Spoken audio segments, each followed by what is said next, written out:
yeah, the internet's been a little squirrely the past couple of days. Not sure why. Yes, I do.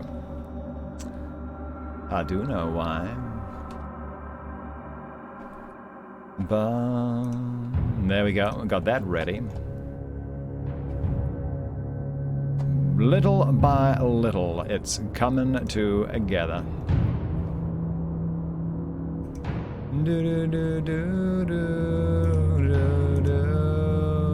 Reduce that to potato. Let's see. Discord. We got to get the old Discord going. Man, that was weird for a minute there. I hit post on the what do you call it? Hit post on the old Xbox app there, and everything just froze for like 30 seconds. I was like, oh no, my stream is dying. There we go, getting some notifications out to various Discord groups here. This is my plea to you, if you enjoy the stream, if you think your friends might enjoy the stream, please share the link, There's a little button down below the video there. It should be able to quite easily share it to Facebook. Share it to your Facebook friends. Actually, have them like me on Facebook and on Twitter, and on all the rest of the things that you might do that I don't know about, because I'm an old guy and I can't keep up with what all the young kiddies are up to these days. What do they use? Social media? I'm lucky I've even heard of it. We'll see. We will see. Xbox ambassadors, let them know. And self-promo. There we go. Into that or do. Very good. It's 2 p.m. It's 2 p.m. here. Yes, it is. Okay, and let's get my amazing... I'm going to do a Facebook post, because that is... There it goes. Boom. Did it post properly? Who knows? I don't know how Facebook works.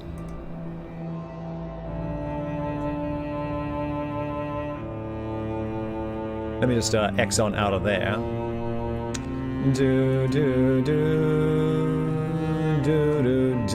there we go. And get a tweet out. Of course we need a tweet out.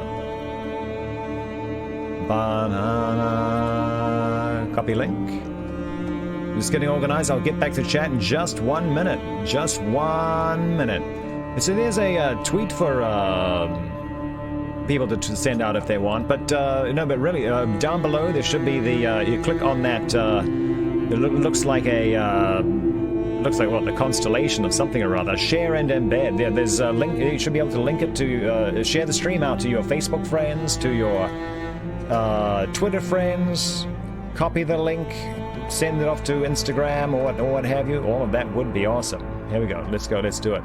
Let us switch on over.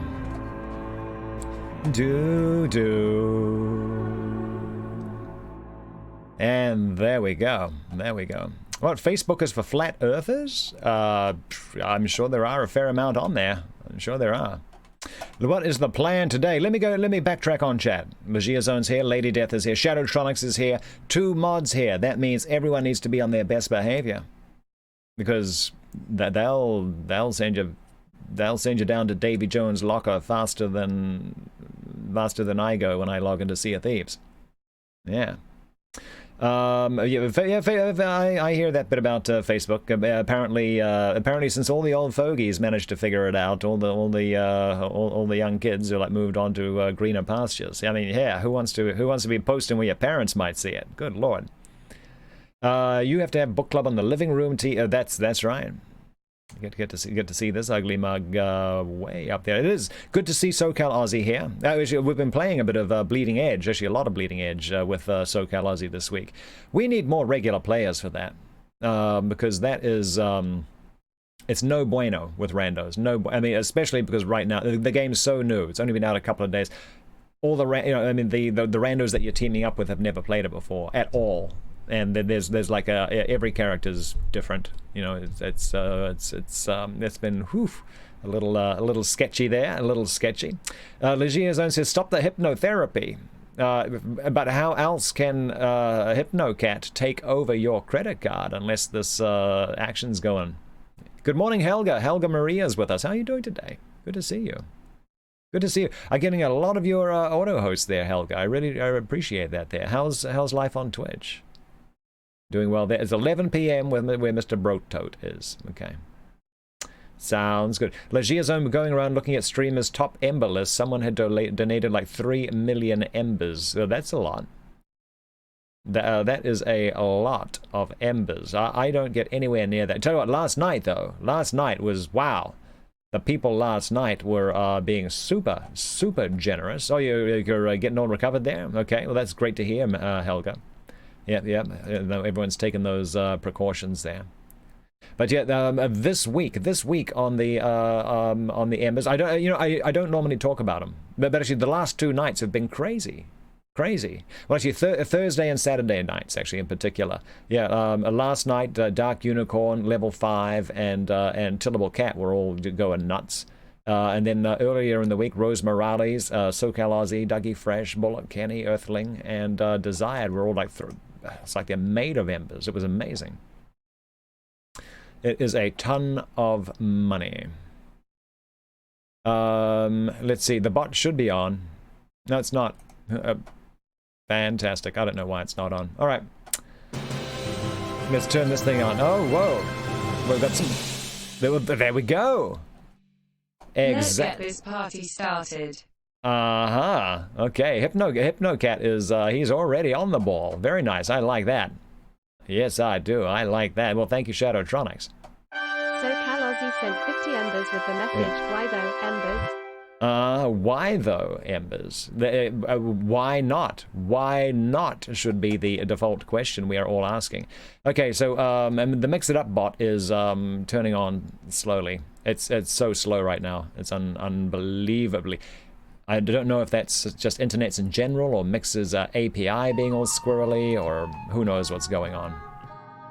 But thank you, SoCal Aussie. Yes, those things, those embers and that big that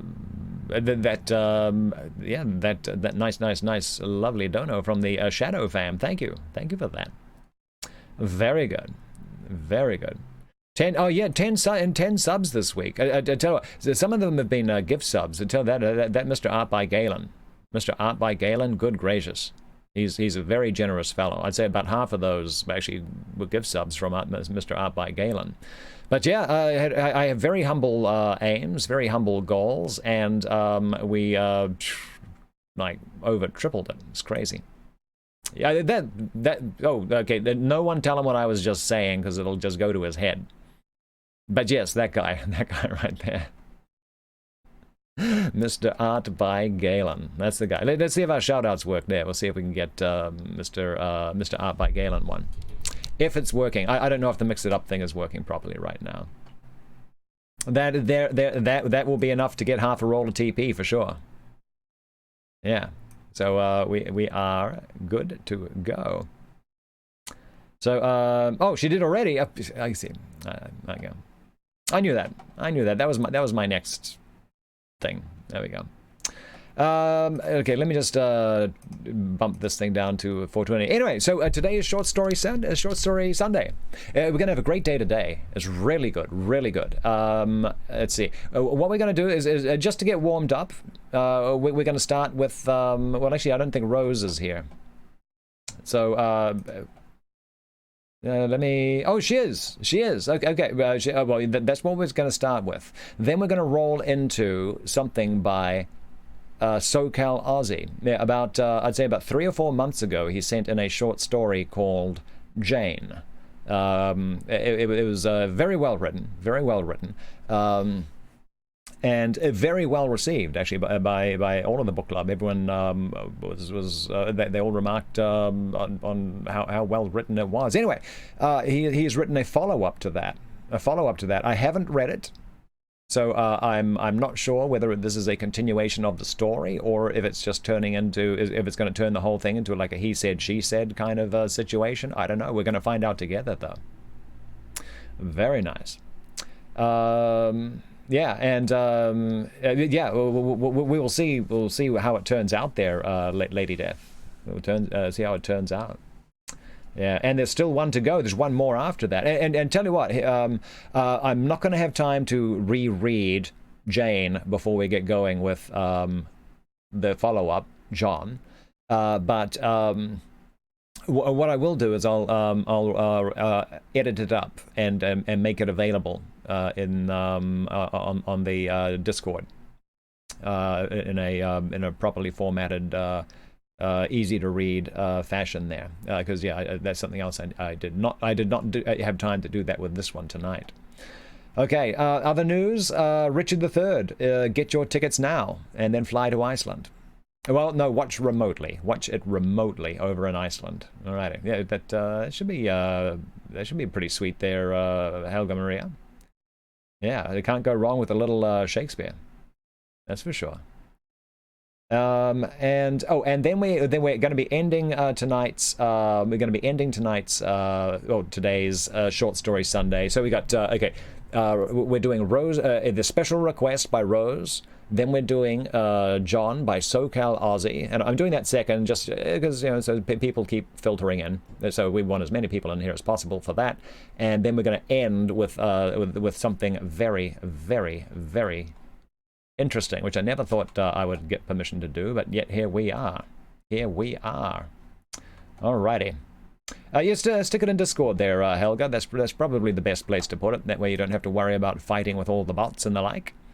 There we go. I think that's all the preamble we need. I don't think... was there any other news? I don't think so. Does anyone have any news to share? Oh, right before we jump on in, because it's like quarter past. Oh, it's almost a quarter past. Yeah. So if you are looking to join us in Bleeding Edge, if you want to play Bleeding Edge on a regular basis, hook up with myself or SoCal Aussie, because we desperately need a team of 4 people that we can just go in with, because with the 2 of us and then randos on top, it's, oh boy, it is rough going. Also, right now, I'm trying to find like a casual console-based MMO to jump into. I tried Phantasy Star Online, Online 2 last night, which was that was pretty fun, but it is rated M for mature, so I can't. So I don't. It's not going to be a first pick. It's not a first pick. But I'm looking for something where where we can get like a group of 5-6 people together and kind of do some like co-op adventures.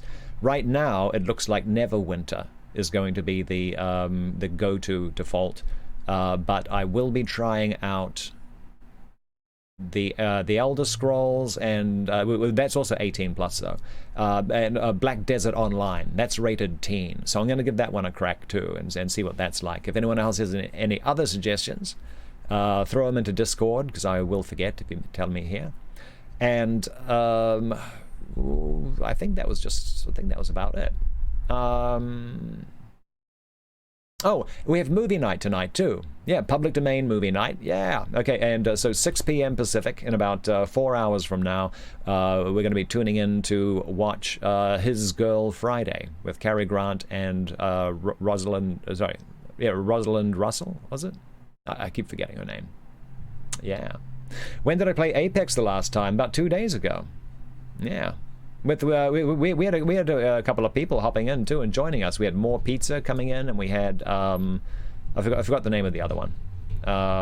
Someone replaced him after that, and then we had SoCal Aussie. It was good. All right, and what am I looking for, Shadow? I don't know. What? Okay, let us. Level 5 is here. Good morning, Level 5. Good morning. We're just popping on in. So let's do it. Let us do it. Our first story of the day. This is a special request from Ms. Rose right here on in our book club. Right here. This was recommended to me. I have no idea what it's about. I've put it into a PDF, and then I didn't read it because all we do is cold reading here. I like it like that. Oh, we need more Telltale games and the like. All right, cool. We'll see we'll see if we can do that. I do have some more not installed, and they're easy enough to pick up, apparently. Chris Alberti's going to be around for movie night. Very cool, very cool. And that's all the chat we got, because we're getting into it. We are getting into it. Old Nurse's Story by Elizabeth Gaskell. Requested by Rose Morales. Let's see what it's about. Better be good, Rose.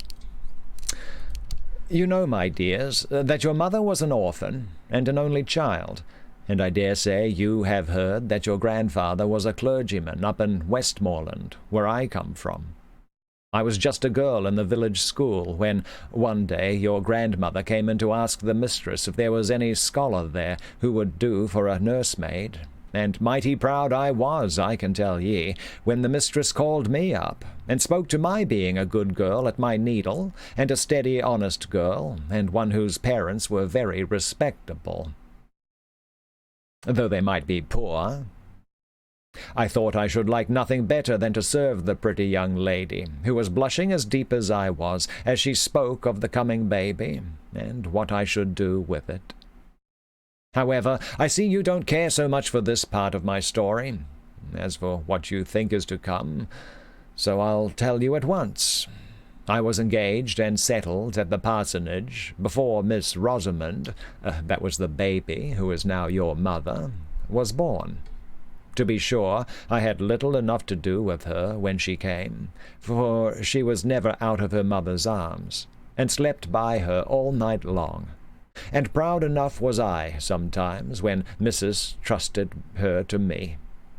There never was such a baby before or since, though you've all of you been fine enough in your turns. But for sweet, winning ways, you've none of you come up to your mother.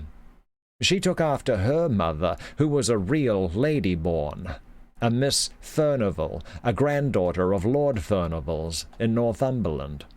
I believe she had neither brother nor sister, and had been brought up in my lord's family till she had married your grandfather, who was just a curate, son to a shopkeeper in Carlisle, but a clever, fine gentleman as ever was, and one who was a right-down hard worker in his parish, which was very wide and scattered all abroad over the Westmoreland fells. When your mother, little Miss Rosamond, was about 4 or 5 years old, both her parents died in a fortnight, one after the other. Ah, that was a sad time. My pretty young mistress and me was looking for another baby, when my master came home from one of his long rides, wet and tired, and took the fever he died of. And then she never held up her head again, but just lived to see her dead baby, and have it laid on her breast before she sighed away her life. My mistress had asked me, on her deathbed, never to leave Miss Rosamond. But if she had never spoken a word, I would have gone with the little child to the end of the world. The next thing, and before we had well stilled our sobs, the executors and guardians came to settle the affairs. They were my poor young mistress's own cousin, Lord Furnivall, and Mr. Esthwaite, my master's brother, a shopkeeper in Manchester. Not so well-to-do then as he was afterwards, and with a large family rising about him. Well, I don't know if it were the settling or because of a letter my mistress wrote on her deathbed to her cousin, my lord. But somehow it was settled that Miss Rosamond and me were to go to Furnivall Manor House in Northumberland, and my lord spoke as if it had been her mother's wish that she should live with his family, and as if he had no objections, for that 1 or 2 more or less could make no difference in so grand a household. So though that was not the way in which I should have wished the coming of my bright and pretty pet to have been looked at, who was like a sunbeam in any family, be it never so grand, I was well pleased that all the folks in the dale should stare and admire, when they heard I was going to be young lady's maid at my Lord Furnivall's, at Furnivall Manor. But I made a mistake in thinking we were to go and live where my lord did, It turned out that the family had left Furnival Manor House 50 years or more. I could not hear that my poor young mistress had ever been there, though she had been brought up in the family, and I was sorry for that, for I should have liked Miss Rosamond's youth to have passed where her mother's had been. My lord's gentleman, from whom I asked so many questions as I durst, said that the manor house was at the foot of the Cumberland Fells, and a very grand place, that an old Miss Furnival, a great-aunt of my lord's, lived there, with only a few servants, but that it was a very healthy place, and my lord had thought it would suit Miss Rosamond very well for a few years, and that her being there might perhaps amuse an old aunt. I was bidden by my lord to have Miss Rosamond's things ready by a certain day. He was a stern, proud man, as they say all the Lord Furnival were, and he never spoke a word more than was necessary. Folk did say he had loved my young mistress, but that was because she knew his father would object, and she would never listen to him, and married Mr. Esthwaite. But I don't know. He never married, at any rate, but he never took much notice of Miss Rosamond, which I thought he might have done if he had cared for her dead mother. He sent his gentleman to us, to the manor house, telling him to join him at Newcastle that same evening. So there was no great length of time for him to make us known to all the strangers before he, too, shook us off, and we were left, two lonely young things, I was not 18, in the great old manor house. It seems like yesterday that we drove there. We had left our own dear parsonage very early, and we had both cried as if our hearts would break, though we were travelling in my lord's carriage, which I thought so much of once. And now it was long past noon on a September day, and we stopped to change horses for the last time at a little smoky town, all full of colliers and miners. Miss Rosamond had fallen asleep, but Mr. Henry told me to waken her, that she might see the park and the manor house as we drove up. I thought it rather a pity, but I did what he bade me, for fear he should complain of me to my lord.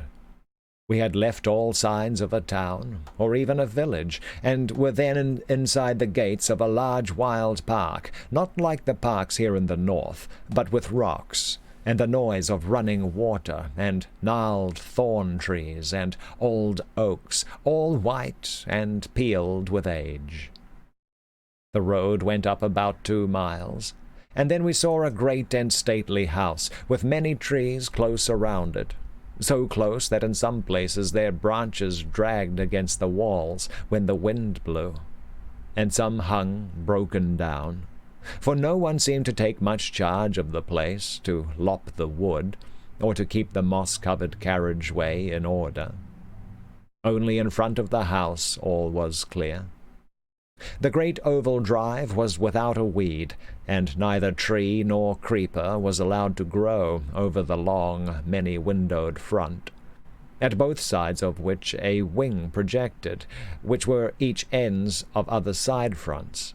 For the house, although it was so desolate, was even grander than I expected. Behind it rose the fells, which seemed unenclosed and bare enough, and on the left hand of the house, as you stood facing it, was a little old-fashioned flower garden, as I found out afterwards. A door opened upon it from the west front. It had been scooped out of the thick dark wood for some old Lady Furnival, but the branches of the great forest trees had grown and overshadowed it again, and there were very few flowers that would live there at that time. When we drove up to the great front entrance and went into the hall, I thought we should be lost. It was so large and vast and grand. There was a chandelier, all of bronze, hung down from the middle of the ceiling, and I had never seen one before, and looked at it all in amaze. Then, at one end of the hall, was a great fireplace, as large as the sides of the houses in my country, with massy andirons and dogs to hold the wood, and by it were heavy old-fashioned sofas. At the opposite end of the hall, to the left, as you went in on the western side, was an organ built into the wall, and so large that it filled up the best part of that end. Beyond it, on the same side, was a door, and opposite, on each side of the fireplace, were also doors leading to the east front. But those I never went through, as long as I stayed in the house, so I can't tell you what lay beyond. The afternoon was closing in, and the hall, which had no fire lighted in it, looked dark and gloomy, but we did not stay there a moment. The old secant, who had opened the door for us, bowed to Mr. Henry, and took us in through the door at the further side of the great organ, and led us through several smaller halls and passages into the west drawing-room, where he said that Miss Furnivall was sitting. Poor little Miss Rosamond held very tight to me, as if she were scared and lost in that great place. And as for myself, I was not much better. The west drawing-room was very cheerful-looking, with a warm fire in it, and plenty of good, comfortable furniture about. Miss Furnivall was an old lady, not far from 80, I should think, but I do not know. She was thin and tall, and had a face as full of fine wrinkles as if they had been drawn all over it with a needle's point. Her eyes were very watchful, to make up, I suppose, for her being so deaf as to be obliged to use a trumpet. Sitting with her, working at the same great piece of tapestry, was Mrs. Stark, her maid and companion, and almost as old as she was. She had lived with Miss Furnivall ever since they were both young, and now she seemed more like a friend than a secant. She looked so cold and grey and stony, as if she had never loved or cared for anyone. And I don't suppose she did care for anyone, except her mistress. And owing to the great deafness of the latter, Mrs. Stark treated her very much as if she were a child. Mr. Henry gave some message from my lord, and then he bowed good-bye to us all, taking no notice of my sweet little Miss Rosamond's outstretched hand, and left us standing there, being looked at by the two old ladies through their spectacles.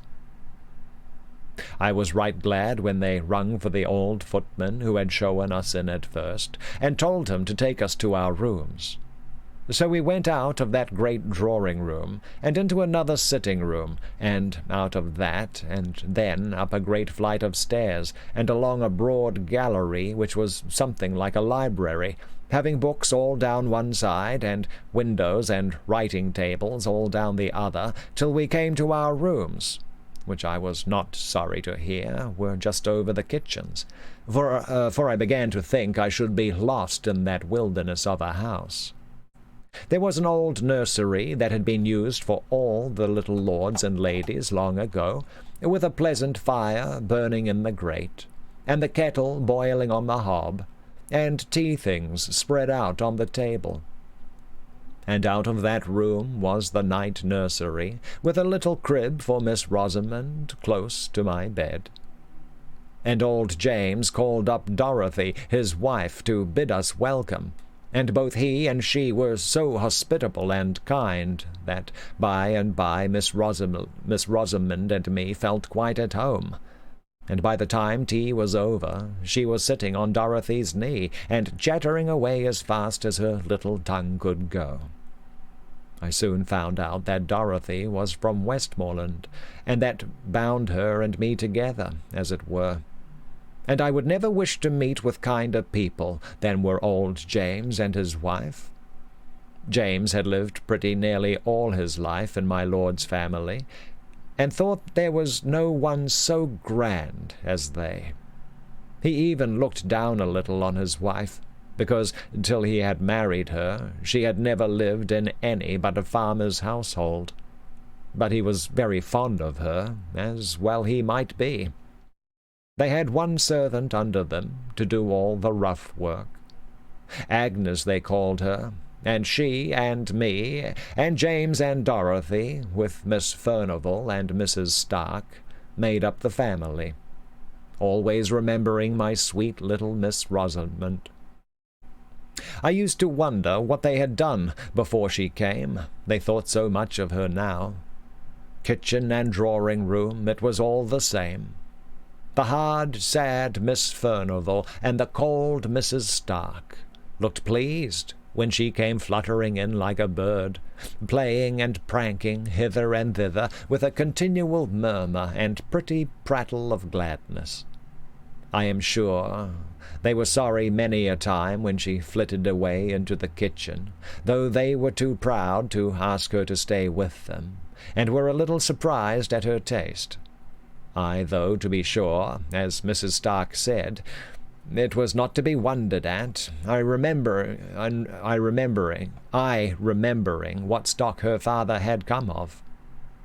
The great old rambling house was a famous place for little Miss Rosamond.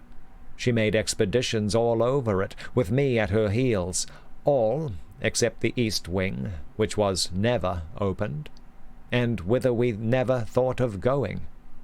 But in the western and northern part of many a pleasant room, full of things that were curiosities to us, though they might not have been to people who had seen more.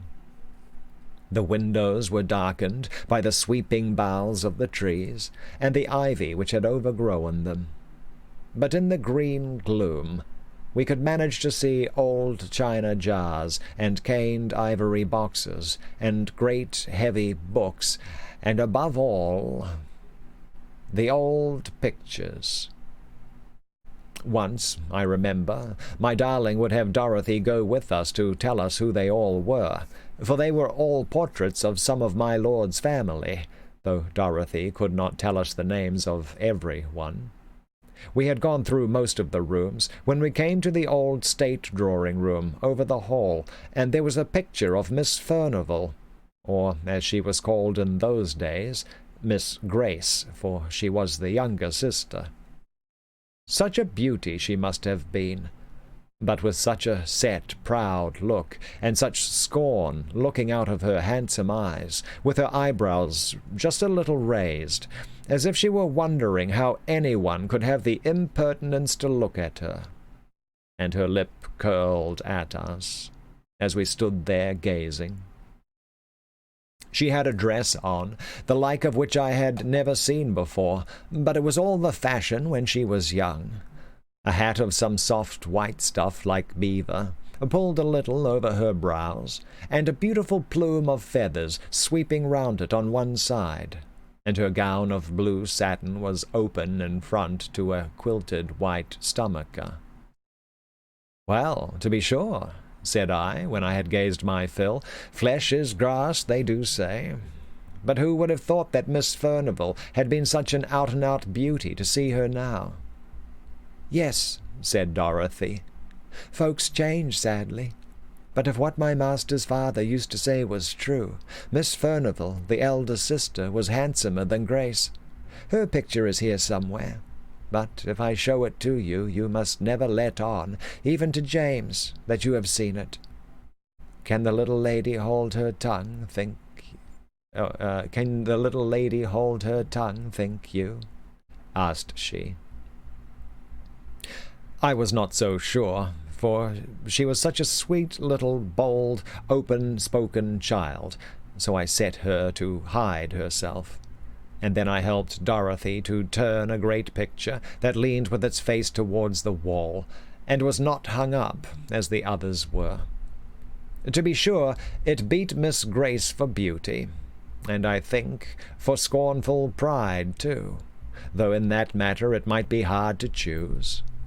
I could have looked at it an hour, but Dorothy seemed half frightened at having to show it to me, and hurried it back again, and bade me run and find Miss Rosamond, for that there were some ugly places about the house where she should like ill for the child to go. I was a brave, high-spirited girl, and thought little of what the old woman said, for I liked hide-and-seek as well as any child in the parish. So off I ran to find my little one.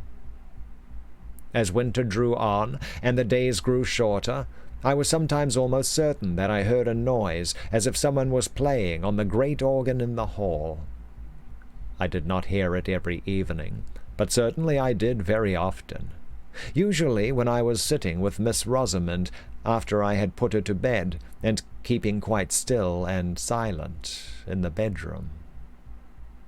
Then I used to hear it booming and swelling away in the distance. The first night, when I went down to my supper, I asked Dorothy who had been playing the music, and James said very shortly that I was a gowk to take the wind soughing among the trees for music. But I saw Dorothy looking at him very fearfully, and Bossy, the kitchen maid, said something beneath her breath and went quite white. I saw they did not like my question, so I held my peace till I was with Dorothy alone, when I knew I could get a good deal out of her. So the next day I watched my time, and I coaxed and asked her who it was that played the organ, for I knew that it was the organ and not the wind well enough, for all I had kept silence before James. But Dorothy had had her lesson, I'll warrant, and never a word could I get from her. So then I tried Bessie, though I had always held my head rather above her, as I was evened to James and Dorothy, and she was little better than their servant. So she said I must never, never tell, and if I ever told, I was never to say she had told me. But it was a very strange noise, and she had heard it many a time, but most of all on winter nights and before storms. And folks did say it was the old lord playing on the great organ in the hall, just as he used to do when he was alive. But who the old lord was, or why he played, and why he played on stormy winter evenings in particular, she either could not or would not tell me. Well, I told you I had a brave heart, and I thought it was rather pleasant to have that grand music rolling about the house, let who would be the player. For now it rose above the great gusts of wind, and wailed and triumphed, just like a living creature. And then it fell to a softness most complete. Only it was always music and tunes, so it was nonsense to call it the wind. I thought at first that it might be Miss Furnival who played, unknown to Bossy. But one day, when I was in the hall by myself, I opened the organ and peeped all about it and around it, as I had done to the organ in Crosthwaite Church once before, and I saw it was all broken and destroyed inside, though it looked so brave and fine. And then, though it was noonday, my flesh began to creep a little, and I shut it up, and run away pretty quickly to my own bright nursery. And I did not like hearing the music for some time after that, any more than James and Dorothy did. Good morning, Rosewolf. All this time Miss Rosamond was making herself more and more beloved. The old ladies liked her to dine with them at their early dinner. James stood behind Miss Furnival's chair, and I behind Miss Rosamond's, all in state. And after dinner she would play about in a corner of the great drawing-room, as still as any mouse, while Miss Furnival slept, and I had my dinner in the kitchen.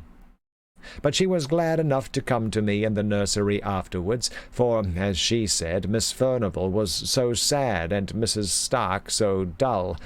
But she and I were merry enough, and by I got not to care for that weird rolling music, which did one no harm, if we did not know where it came from. Hey, Agent One. That winter was very, very cold. In the middle of October the frosts began, and lasted many, many weeks. I remember one day at dinner Miss Furnival lifted up her sad, heavy eyes and said to Mrs. Stark, I'm afraid we shall have a terrible winter," in a strange kind of meaning way.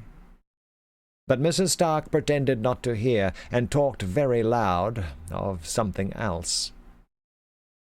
My little lady and I did not care for the frost, not we. As long as it was dry, we climbed up the steep brows behind the house, and went up on the fells, which were bleak and bare enough, and there we ran races in the fresh, sharp air. And once we came down by a new path that took us past the 2 old gnarled holly trees, which grew about halfway down by the east side of the house. But the days grew shorter and shorter, and the old lord, if it was he, played more and more stormily and sadly on the great organ. One Sunday afternoon, it must have been towards the end of November, I asked Dorothy to take charge of little Missy when she came out of the drawing-room after Miss Furnivall had had her nap, for it was too cold to take her with me to church, and yet I wanted to go. And Dorothy was glad enough to promise, and was so fond of the child that all seemed well, and Bessie and I set off very briskly, though the sky hung heavy and black over the white earth, as if the night had never fully gone away, and the air, though still, was very biting and keen. "We shall have a fall of snow," said Bessie to me. And sure enough, even while we were in church, it came down thick, in great large flakes, so thick it almost darkened the windows. It had stopped snowing before we came out, but it lay soft, thick, and deep beneath our feet as we tramped home. Before we got to the hall, the moon rose, and I think it was lighter than what with the moon, and what with the white dazzling snow, than it had been when we went to church, between 2 and 3 o'clock. I have not told you that Miss Furnivall and Mrs. Stark never went to church. They used to read their prayers together in their quiet, gloomy way. They seemed to...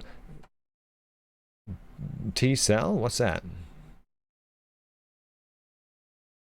They seemed to... I don't know what that means. I don't know what that's supposed to say. Any ideas? They seem to pass... they seem to pass the Sunday very long without their tapestry work to be busy at. So when I went to Dorothy in the kitchen to fetch Miss Rosamond and take her upstairs with me, I did not much wonder when the old woman told me that the ladies had kept the child with them, and that she had never come to the kitchen, as I had bidden her, when she was tired of behaving pretty in the drawing-room. So I took off my things and went to find her, and bring her to her supper in the nursery. But when I went into the best drawing-room, there sat the 2 old ladies, very still and quiet, dropping out a word now and then, but looking as if nothing so bright and merry as Miss Rosamond had ever been near them.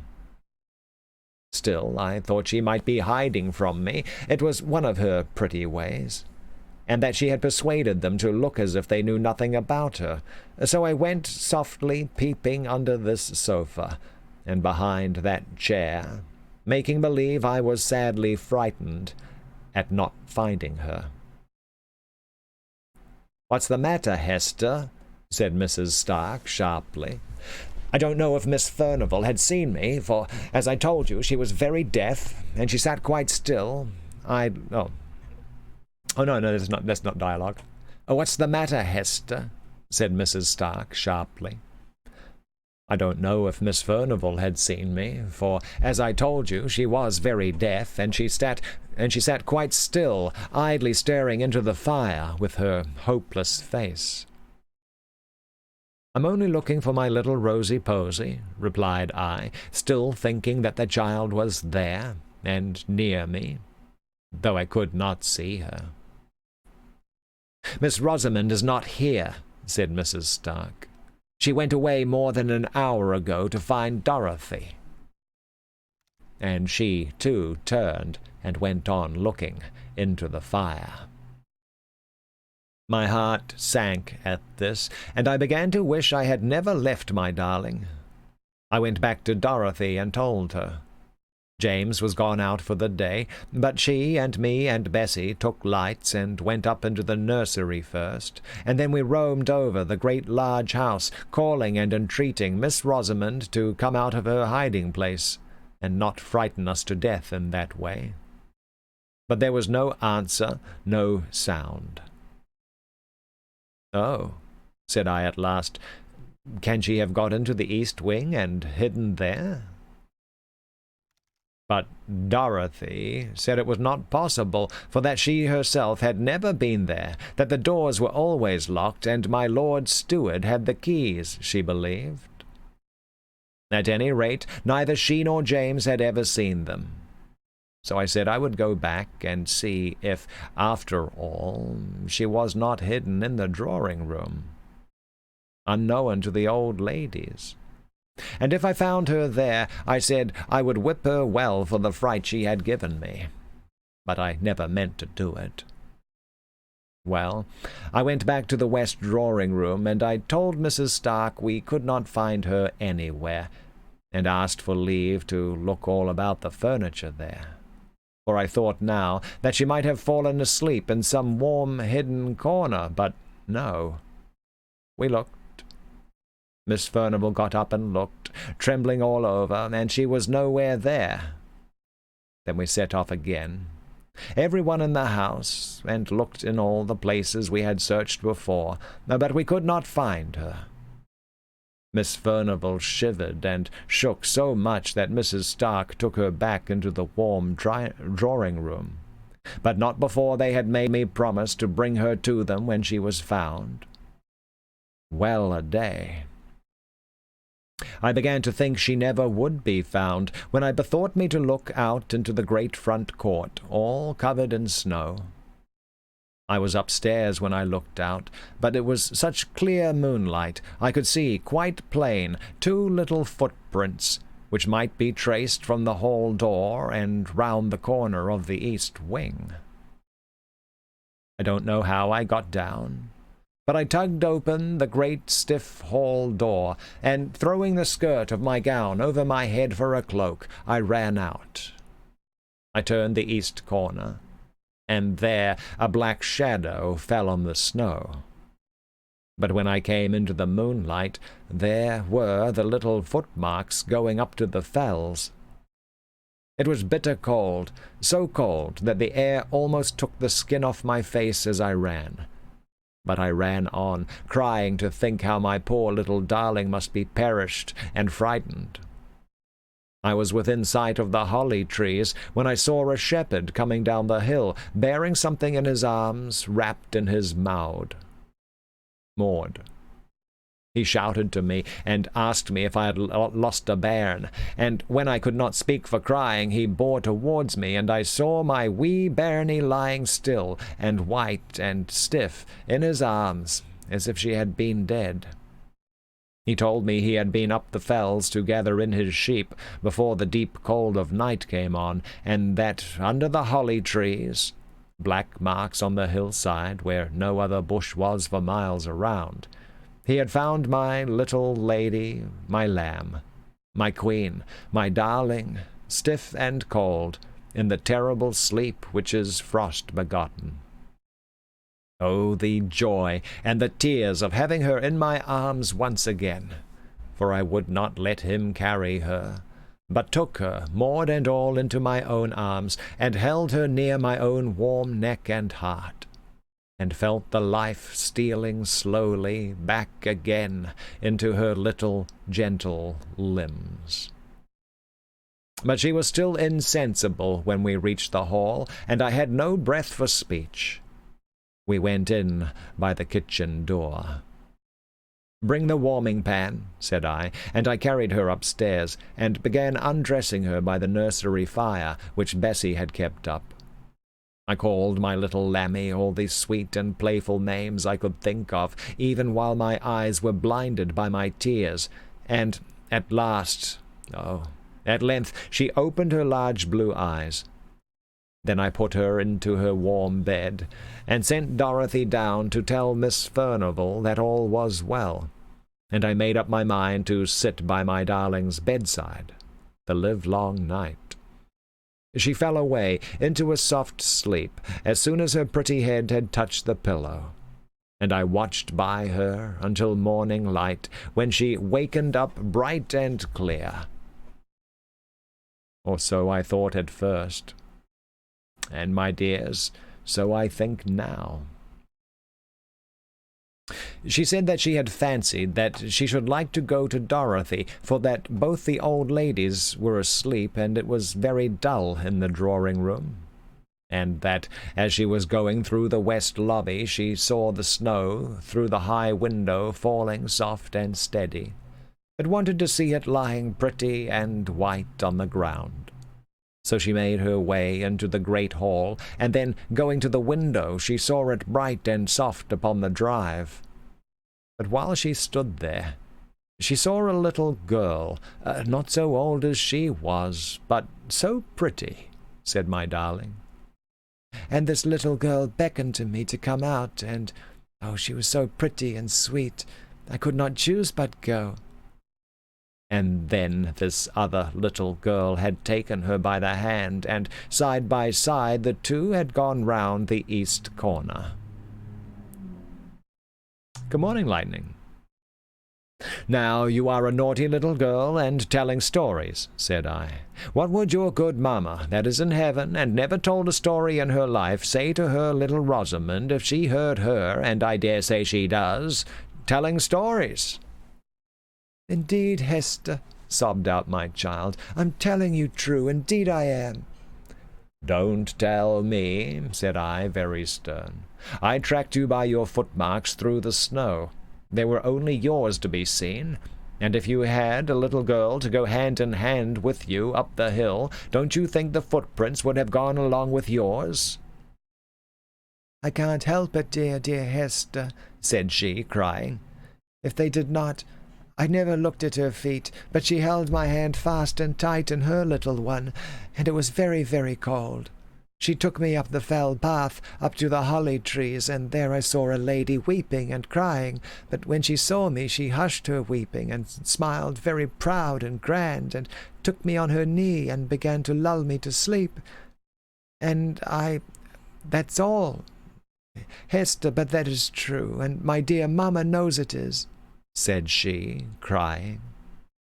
So I thought the child was in a fever, and pretended to believe her, as she went over her story, again and again, and always the same. At last Dorothy knocked at the door with Miss Rosamond's breakfast, and she told me the old ladies were down in the eating parlour, and that they wanted to speak to me. They had both been in the night nursery the evening before, but it was after Miss Rosamond was asleep, so they had only looked at her, not asked me any questions.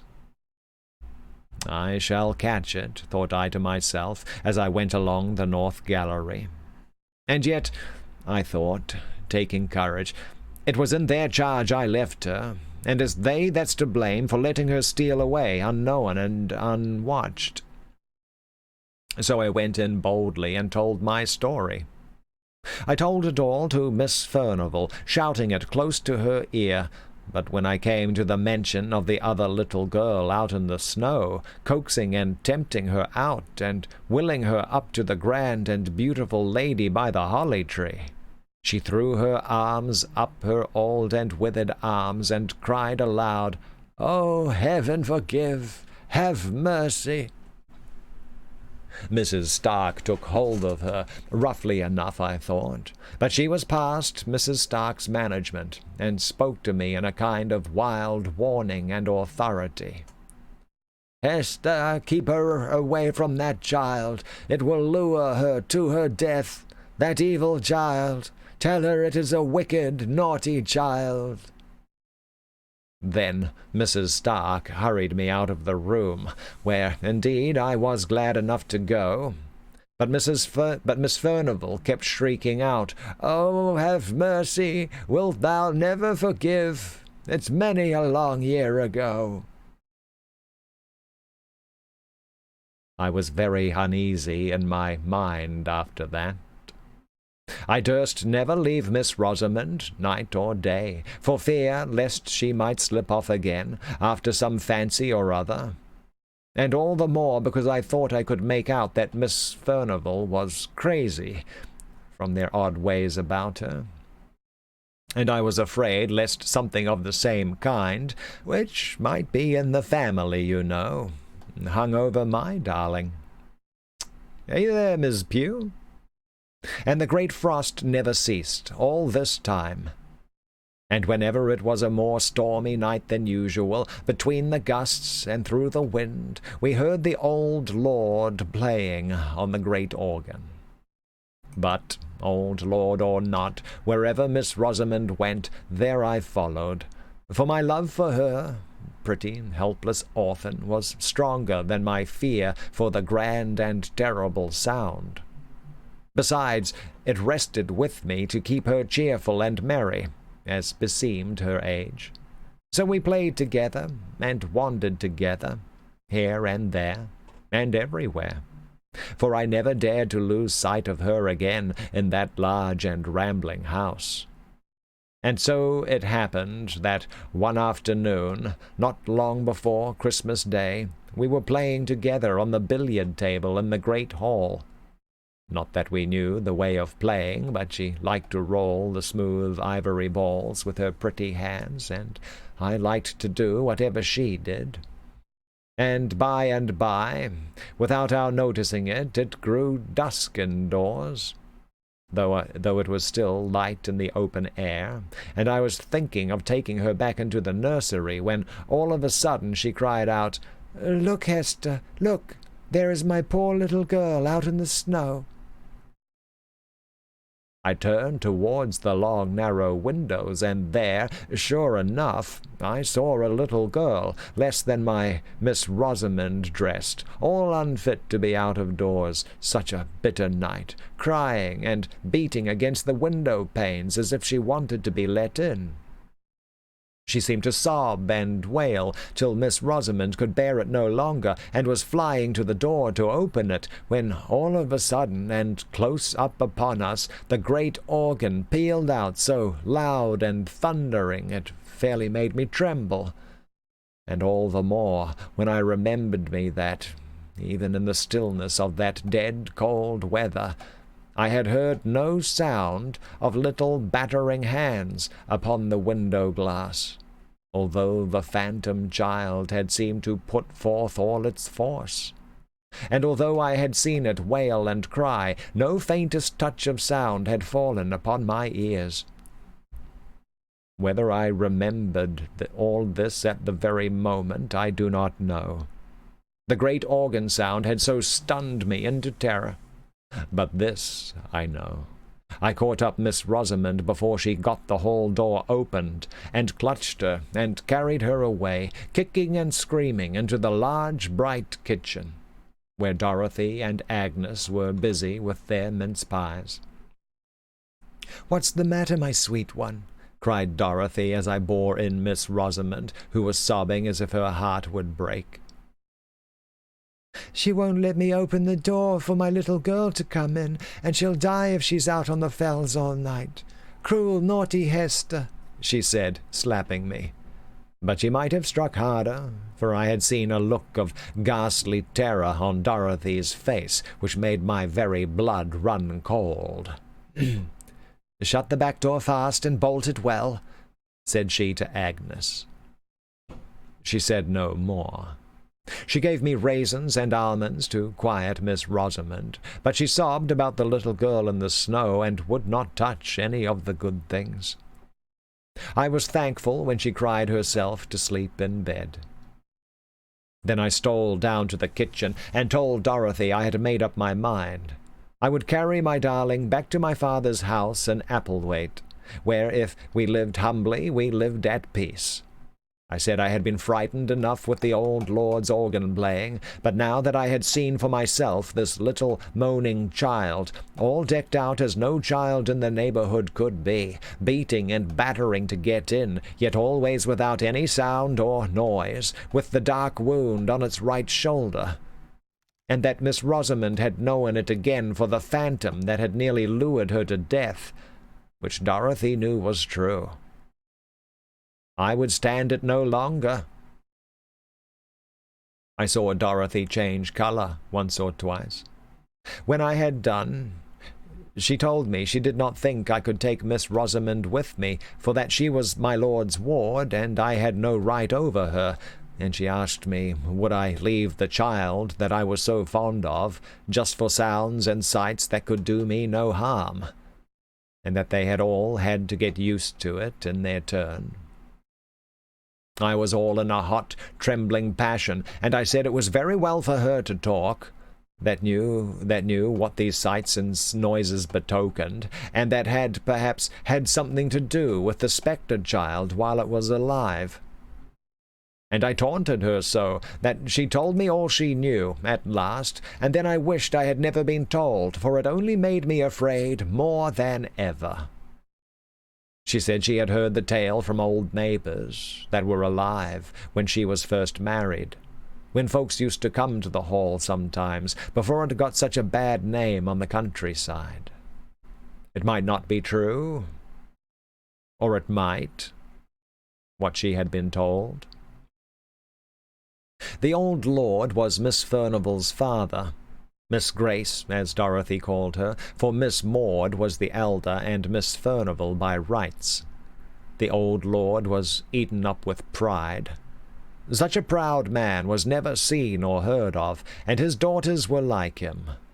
No one was good enough to wed them, although they had choice enough, for they were the great beauties of their day, as I had seen by their portraits where they hung in the state drawing-room. But as the old saying is, pride will have a fall.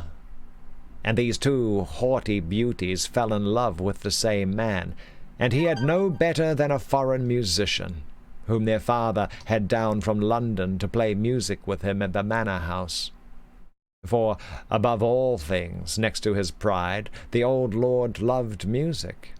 He could play on nearly every instrument that ever was heard of, and it was a strange thing it did not soften him. But he was a fierce, dour old man, and had broken his poor wife's heart with his cruelty, they said. He was mad after music, and would pay any money for it. So he got this foreigner to come, who made such beautiful music, that they said the very birds on the trees stopped their singing to listen. And by degrees, this foreign gentleman got such a hold over the lord that nothing would serve him, but that he must come every year, and it was he that had had the great organ brought from Holland and built up in the hall where it stood now. He taught the old lord to play on it, but many and many a time when Lord Furnival was thinking of nothing but his fine organ and his finer music, the dark foreigner was walking abroad in the woods with one of the young ladies, now Miss Maud, and then Miss Grace. Hey there, tallish birch. Oh, level 5 is still with us. Miss Maud won the day, and carried off the prize, such as it was, and he and she were married, all unknowns to anyone. And before he made his next yearly visit, she had been confined of a little girl at a farmhouse on the moors, while her father and Miss Grace thought she was away at Doncaster races. But though she was a wife and a mother, she was not a bit softened, but as haughty and as passionate as ever, and perhaps more so, for she was jealous of Miss Grace, to whom her foreign husband paid a deal of court by way of blinding her, as he told his wife. But Miss Grace triumphed over Miss Maud, and Miss Maud grew fiercer and fiercer, both with her husband and with her sister.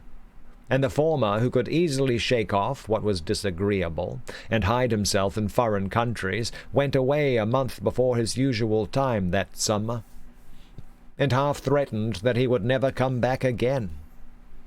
Meanwhile, the little girl was left at the farmhouse, and her mother used to have her horse saddled and gallop wildly over the hills to see her once every week, at the very least, for where she loved, she loved.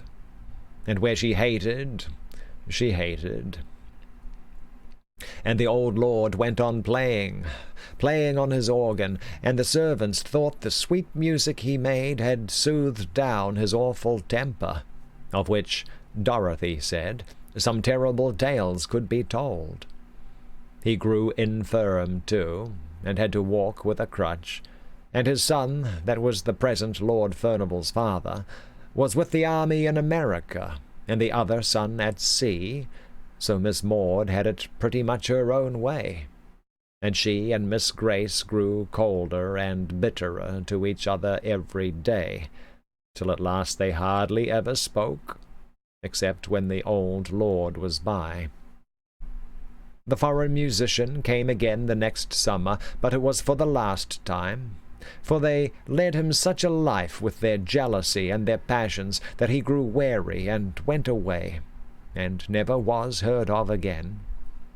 And Miss Maud, who had always meant to have her marriage acknowledged when her father should be dead, was left now a deserted wife, whom nobody knew to have been married, with a child she dare not own, although she loved it to distraction, living with a father whom she feared and a sister whom she hated. When the next summer passed over, and the dark foreigner never came, both Miss Maud and Miss Grace grew gloomy and sad. They had a haggard look about them, though they looked handsome as ever. But by and by Miss Maud brightened, for her father grew more and more infirm, and more than ever carried away by his music. And she and Miss Grace lived almost entirely apart, having separate rooms, the one on the west side, Miss Maud on the east, those very rooms which were now shut up. So she thought she might have her little girl with her, and no one need ever know, except those who dared not speak about it, and were bound to believe that it was, as she said, a cottager's child she had taken a fancy to. All this, Dorothy said, was pretty well known, but what came afterwards no one knew, except Miss Grace and Mrs. Stark, who was even then her maid, and much more of a friend to her than ever her sister had been. But the servants supposed, from words that were dropped, that Miss Maud had triumphed over Miss Grace, and told her that all the time the dark foreigner had been mocking her with pretended love. He was her own husband. How does that sentence go? And told her that all the time the dark foreigner had been mocking her with pretended love, he was her own husband.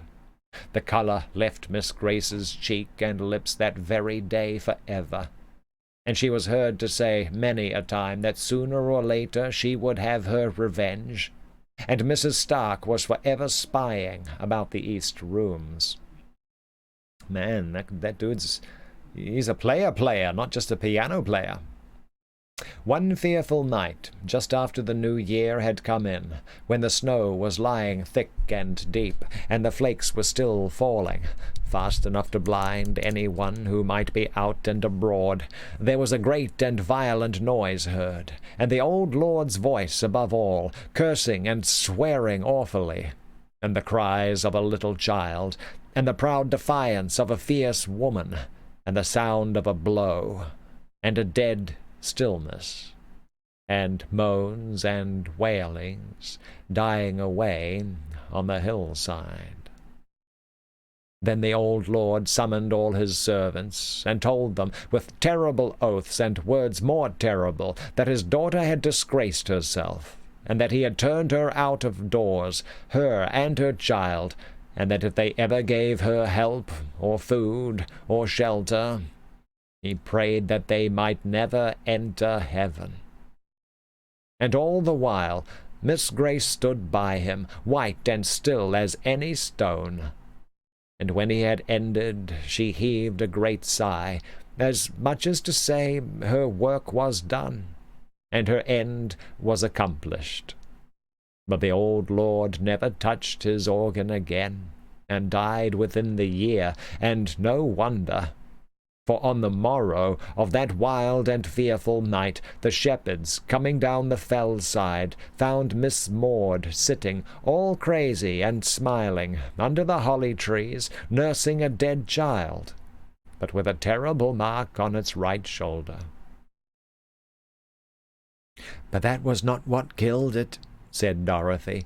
"It was the frost and the cold. Every wild creature was in its hole, and every beast in its fold, while the child and his mother were turned out to wander on the fells. And now you know all, and I wonder if you are less frightened now." I was more frightened than ever, but I said I was not. I wished Miss Rosamond and myself well out of that dreadful house forever, but I would not leave her, and I dared not take her away. But oh, how I watched her and guarded her!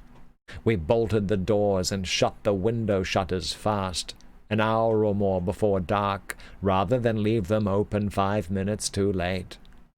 But my little lady still heard the weird child crying and mourning, and not all we could do or say could keep her from wanting to go to her, and let her in from the cruel wind and the snow.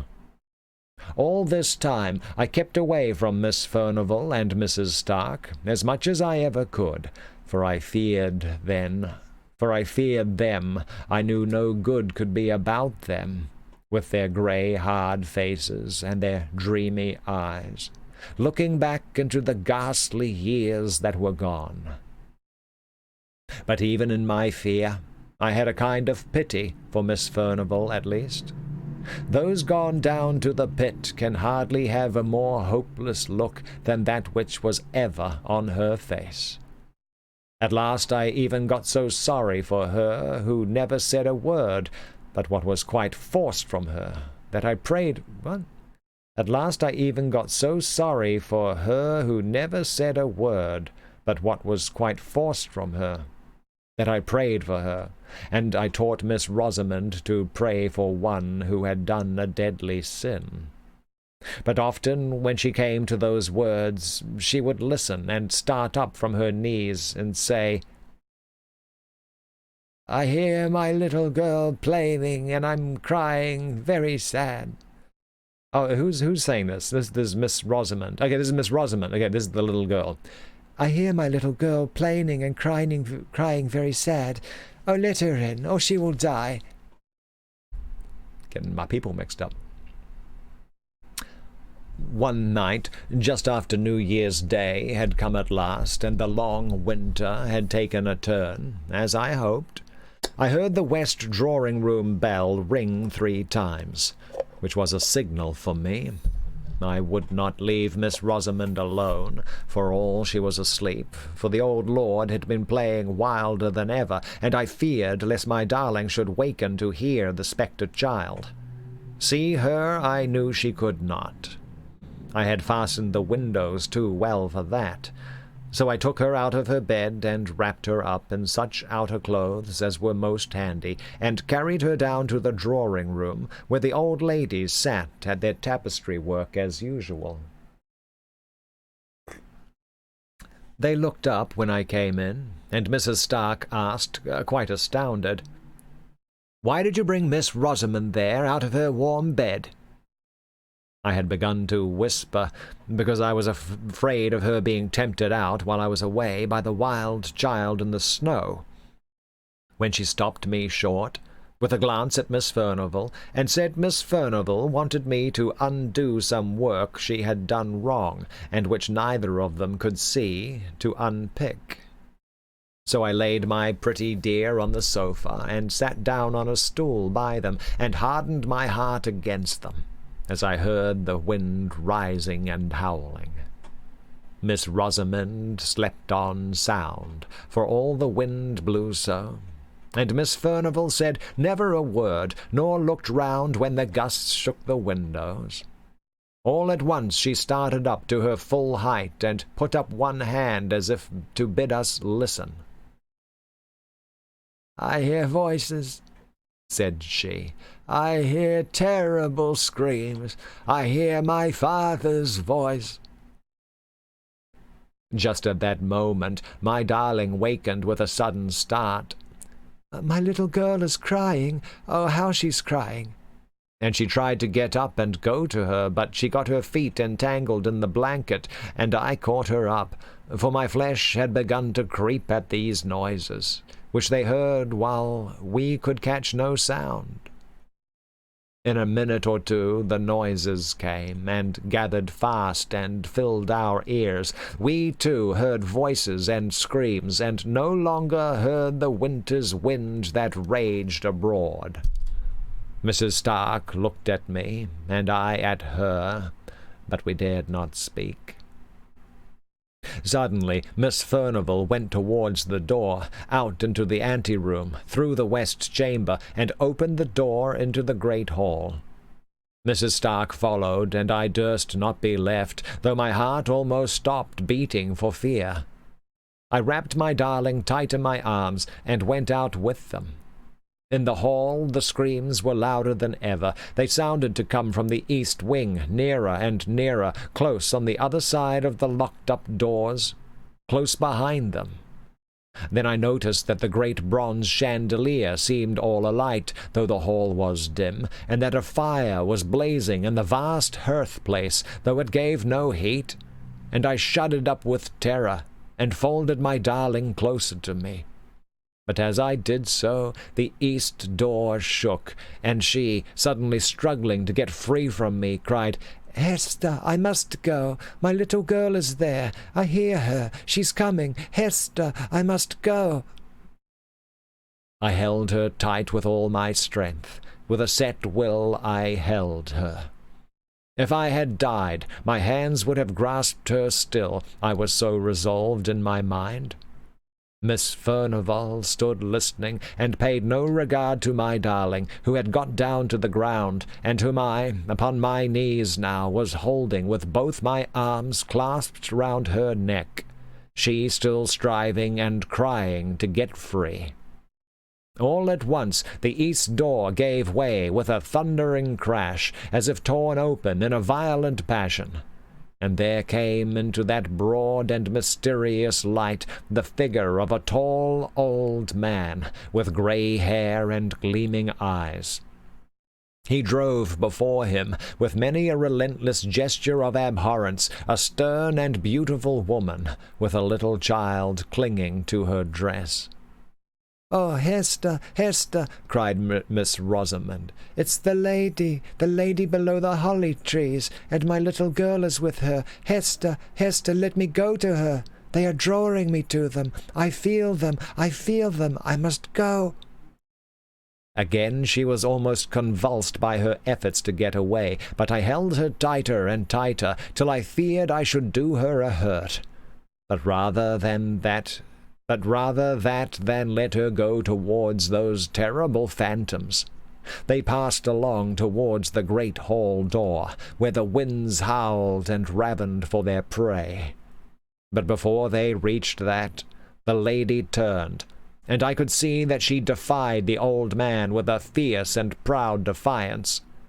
But then she quailed, and then she threw up her arms wildly and piteously to save her child, her little child, from a blow from his uplifted crutch.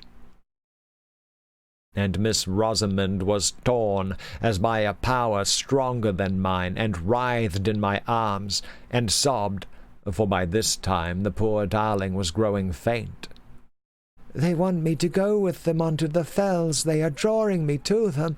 Oh, my little girl, I would come, but cruel, wicked Hester holds me very tight."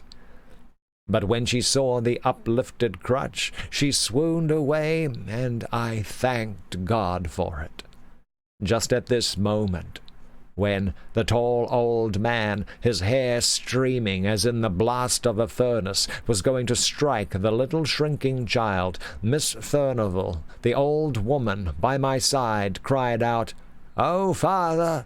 Father, spare the little innocent child!"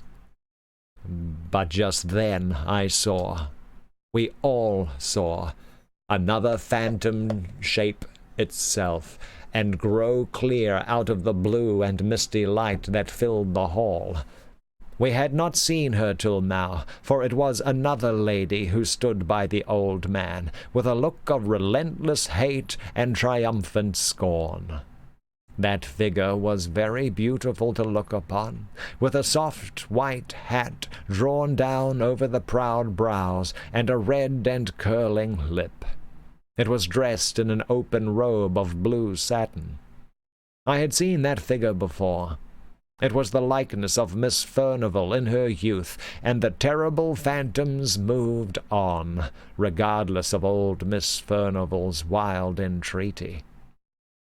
And the uplifted crutch fell on the right shoulder of the little child, and the younger sister looked on, stony and deadly serene. But at that moment the dim lights and the fire that gave no heat went out of themselves, and Miss Furnivall lay at our feet, stricken down by the palsy, death-stricken. Yes, she was carried to her bed that night, never to rise again. She lay with her face to the wall, muttering low, but muttering away, "Alas, alas, what is done in youth can never be undone in age. What is done in youth can never be undone in age."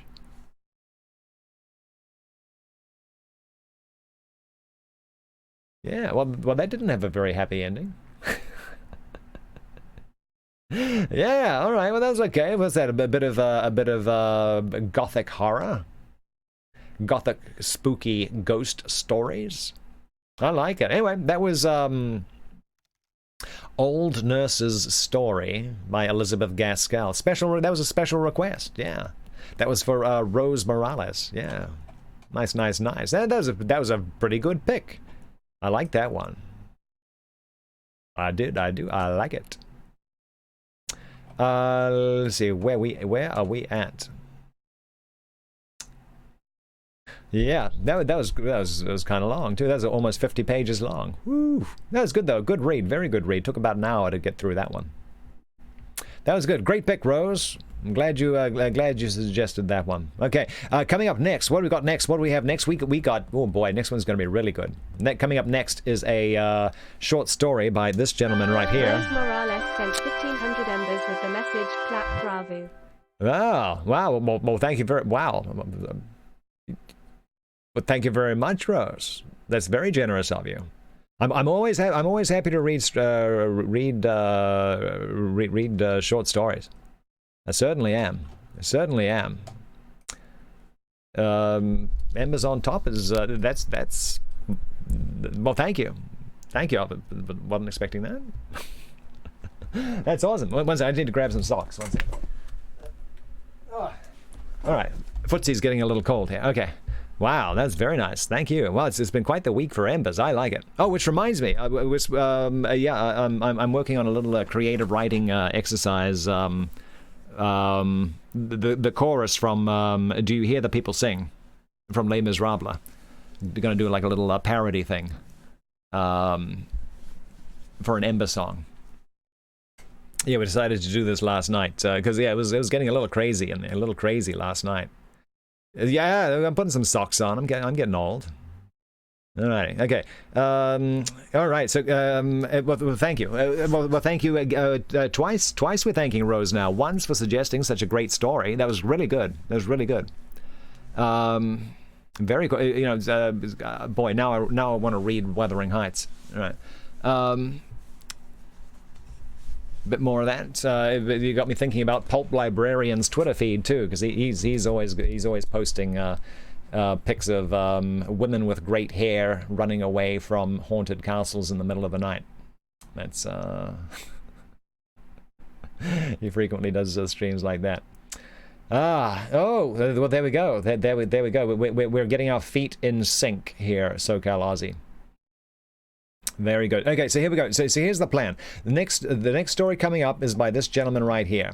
This is okay, and that's Mix It Up bot's not working. Fantastic. I'm going to stop it and restart it. Maybe that'll help. But I can't read. Okay. 1 second. I'm going to turn it off. I'm going to turn it off, and then we're going to restart it. Maybe that'll help. I don't know. Sometimes it does. Sometimes it doesn't. But anyway, SoCal Aussie, he's actually sent in, I think this is the 5th short story, I think, that he's sent into the stream. All of them have been really good. Tonight, however, is it's his first continuation of something that we started earlier. So there's a short story. Nice. Where did where did that come from? Where did that come from? All right. Okay, we're testing the okay, all right. Okay, so the mix it up thing's still not working. Who knows why? I don't know. I don't know why. What can I? Oh, let me try turning it the mix it up the overlay itself on and off. Okay, off. On again. We'll try one of these. 1 second. No, they're not working there. Okay, 1 second. I'm gonna try one more thing. One more thing. How do I deactivate? I can't shut down when source when not visible. We'll try it. We'll try that one. Okay, let's move that one over. Move that one over, and we'll try one more time. Here we go. Perfect. All right, now, okay, no, nice. Okay, well, it's, again. Okay, now we're getting somewhere. Now let's get that, okay, this thing here. 1 second. Let's try this again. Let's see if it works now. Is the shout-out thing, maybe, kind of. How do you get, well, okay, now all the wrong stuff's showing up. I don't know. Who knows? I don't know. It is okay. Anyway, yeah. So, yeah. About 4 months ago, SoCal Aussie sent in a short story called Jane, and everyone said it was one of the best things he had ever written. And he kind of mentioned at the time, "Oh yeah, you know, because I'm writing more of it. I'm writing like more." And everyone was just like, "Okay, well, have it ready next week." And so like 4 months later, here we are. I don't, we're not going to have time. I'm just looking at the time. We're not going to have time because I've got something else coming up to read Jane and then roll into this one here, John. But let me just pull it up right now. This is, and I've not read this.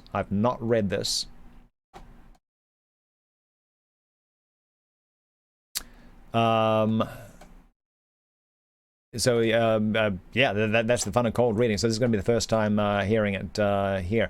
Okay, so you did say, yes, he did. Indeed, SoCal Aussie has sent in other things in the meantime. Yes, he has. He has. Very nice thing. It's going to be great. Anyway, so Lady Death has been waiting a long time to hear this. So I know she's been jumping up and down. Here we go. Okay, let's get on with it. This is the way the PDF was sent to me there. Exactly like that. I've not read it. Let's do it. We're going to read into this here. So you've got 45 people in here ready to judge you, SoCal Aussie. They're all looking at you. Alrighty. Let's get on with it. Here we go. John by SoCal Aussie. I met John in college roughly 7 years ago. I'm assuming this is Jane doing the narration here. I met John in college roughly 7 years ago. I was introduced to him from an old friend of mine who was hosting a graduation party. He was the life of the party then, but as he grew older, his maturity calmed him out. He gained motivation through his goals, and his focuses became fixated on the little things that were most important to him. He was always the type of person who would let the little things bother him. If a task or event had any importance to him, it was worth doing. Shortly after college, we decided to get married. Throughout my networking days at school, I managed to secure a tech job with 10th Speed Enterprises. They were a local tech firm in Albany, Oregon, that specified on website design, streaming services, and other advancements in the online world. Ever since I could remember, I loved dealing with the tech and the web. After I finished my senior internship with them, they offered me a lead design position, and of course I accepted it. As for John, he was a writer and a fantastic creator. After we both finished our degrees, it was his dream to continue for his master's in creative writing and to pursue fiction. He worked for an online journal as an editor and publication guru. Interesting spelling of guru. He ran that throughout his BA and continued throughout his master's. It was his job, along with a few other editors, to read and select the works that were to be published. He enjoyed his work, but I could tell that his true passion was writing fiction. The master's program allowed him to teach alongside earning his degree, and I knew he was very passionate about it. After John graduated, he received a teaching position at Oregon State University and gladly accepted it. However, without going unnoticed, John started on a strange path of nervousness. One day he came home from the coffee shop, like he would normally do, and things didn't feel quite right. "Hello, sweetie. Making any good progress?" He had just walked into the room from the front door of our small yet spacious two-bedroom apartment. Oh, no, is that Jane speaking? Yeah. Oh, no, that's Jane. Okay. "Hello, sweetie. Making any good progress?" He had just walked into the room from the front door of our small yet spacious two-bedroom apartment. Well, I don't know. I sort of feel like I've taken a step back," John contradicted. It was rather shocking because just earlier he had said he had a breakthrough. That was the reason he went down to the coffee shop. "Oh, well, I am sorry, dear. Did you at least pass on the news to Jason about the baby?" We had been going to Buzzing Coffee on Miller Street for years, that we knew the owner on a personal level. Jason even attended our wedding. "I'm sorry, Jessica, it must have slipped my mind. He was rather busy when I ordered my coffee, and before I left, I had other things on my mind." John spoke, almost unsure of his memory. "Everything all right, John? What was on your mind?" I was sitting on the couch in our small living room. John was now in the kitchen. I got up and walked over to him. I also had a craving for milk. Nothing. I just have a lot of ideas for the novel, and I think I'm just overstressing about everything." This was the first instance where I began to wonder about our future. "Hey, Bat Games." Over the course of the baby's development, we decided it was time to consider a more suitable living arrangement. The baby needed a place to grow up and learn. I always imagine a little creature so clueless of a world where change flows rapidly. With a gorgeous and beautiful world full to explore, our baby needed a home to allow imagination. This is when I started to notice a wave of unusual activity. John didn't seem too concerned with certain details about the houses we looked at, especially details concerning our baby. I wasn't sure what to make of this. I knew that John was happy when I was happy, so things felt natural in a way. My father made a very generous offer to help forward the down payment, and that made him unusually quiet. I never asked him if it made him uncomfortable. He never brought it up. Well, what was it then? John thrived off knowing I was okay or happy. He also spent most our relationship striving to make that happen. It was a trait one fell in love with, or a trait one learned to tolerate. I never swayed towards toleration because it always made our relationship feel secure. Or maybe now, thinking about it all, it might have been manipulation. His security is what made everything so believable. It made the future seem real, and not a mysterious wasteland of unknown certainties. When we started looking at houses, John wasn't concerned with how the house functioned. Obviously, everything about the house, in my eyes, would be geared toward the baby. I wanted this home to be a foreground to our child's development. This house needed to be stable. It needed to have an area for growth and play. Indeed, this place needed to support the future, but now it needed to support the dangers of vulnerable life. It didn't seem to worry John. Just taking a quick moment to update our story title here. Sorry, I forgot to do that earlier. John.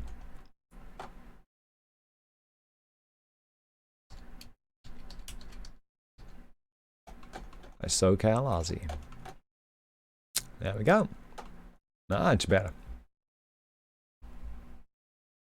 Bat Game says, can I do the voiceover narrative of the RPG game you're making? I can talk to you. Yeah, I can talk to you about that. Heads up, I am a member of SAG-AFTRA, but they have they have very accessible programs for indie games too. Just putting that out there up front. It didn't seem to worry John. At this time, I knew I trusted John. He made his trust for me known like a black swan. Even before we got married, he was always okay with whatever I decided. He wasn't submissive by any means, but he enjoyed my happiness more than anything. It was never a matter of him getting to decide our dinner plans or movie selections. It was a matter of him knowing that I was getting what I wanted, and he got to spend that joy with me. It was as if he had all the confidence in the world that I was going to be a good mother, and he was going to be that fun, active dad that I had always imagined. But damn, why was he more concerned about the kitchen for his cooking expeditions over the outside area that our child was going to grow up in? The first time I heard her name, I almost fainted.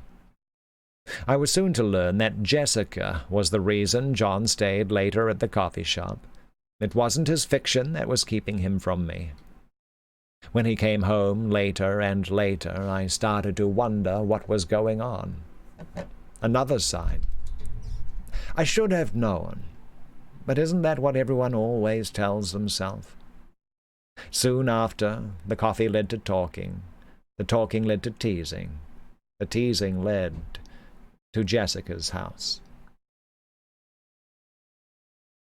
I met her once in college, and I still remember the way he looked at her.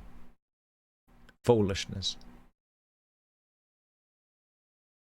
Okay, why is this text a different color? 1 second. Blip, blip, blip, blip, blip, blip. Is this a flashback or something?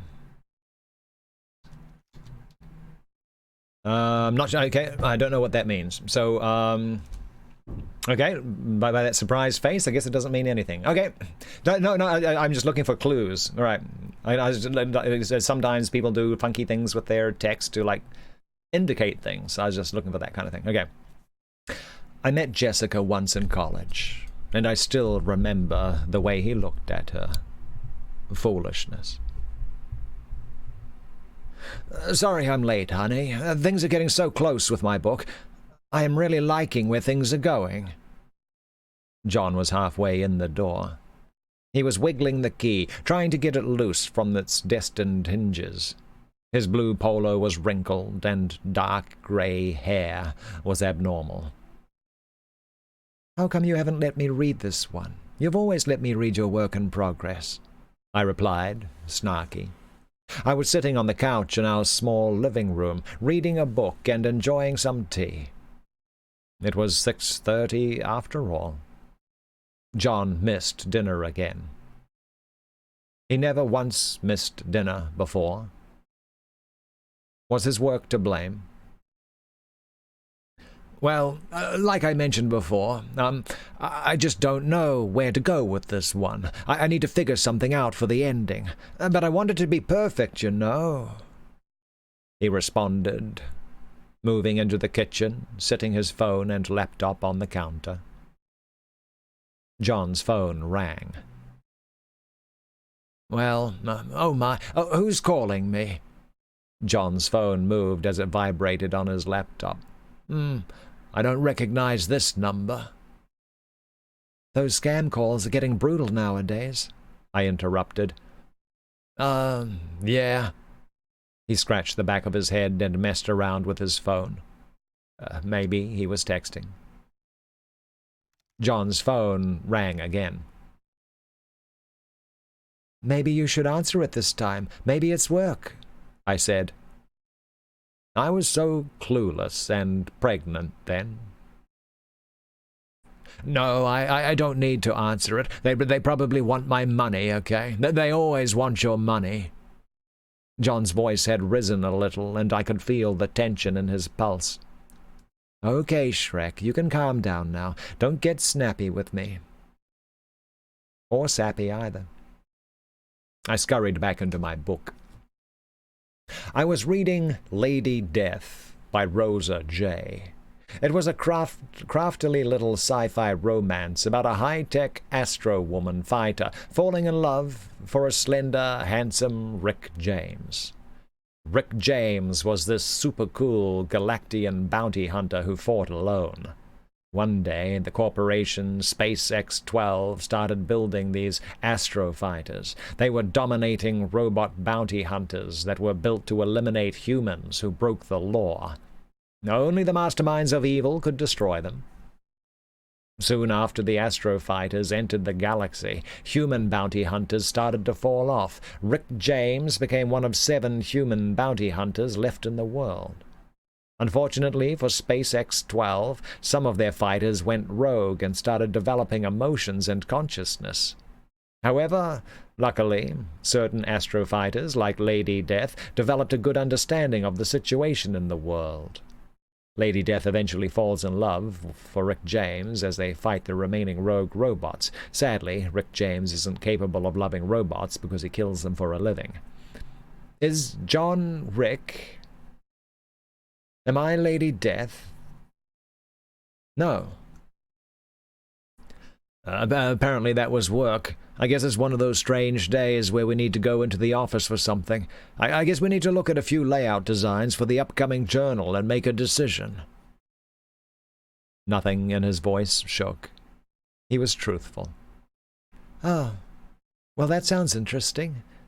Well, I guess have fun. Thanks for missing dinner. I'll be in bed when you get home. I was too tired to yell. The baby was tired, too. I could not believe it had been 6 months already. Oh, Catbot's gonna get you. We're going to JT's after for a few drinks as well. He didn't even acknowledge dinner. What is wrong with you, John? You missed dinner for the 2nd time this past week. We haven't caught up on our Netflix shows like you promised. I know you're busy, and I'm frankly not that fun right now, but I miss you. I had thrown my book down and stood up. I was trying not to cry. I know. You're right. I'm sorry. You just don't understand, babe. This book could be my only shot. Think about what this could do for our family to be. If this book gets accepted, it comes with a contract with Penguin Books. I would be writing with a huge publisher. I submit in 3 days. I need this ending to be perfect, or it may cost me everything. He was shouting the last few syllables.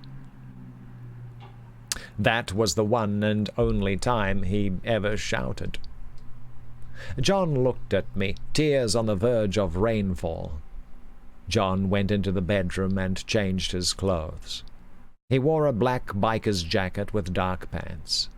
His hair was sloppy but stylish. He walked towards the door to return to the counter for his phone.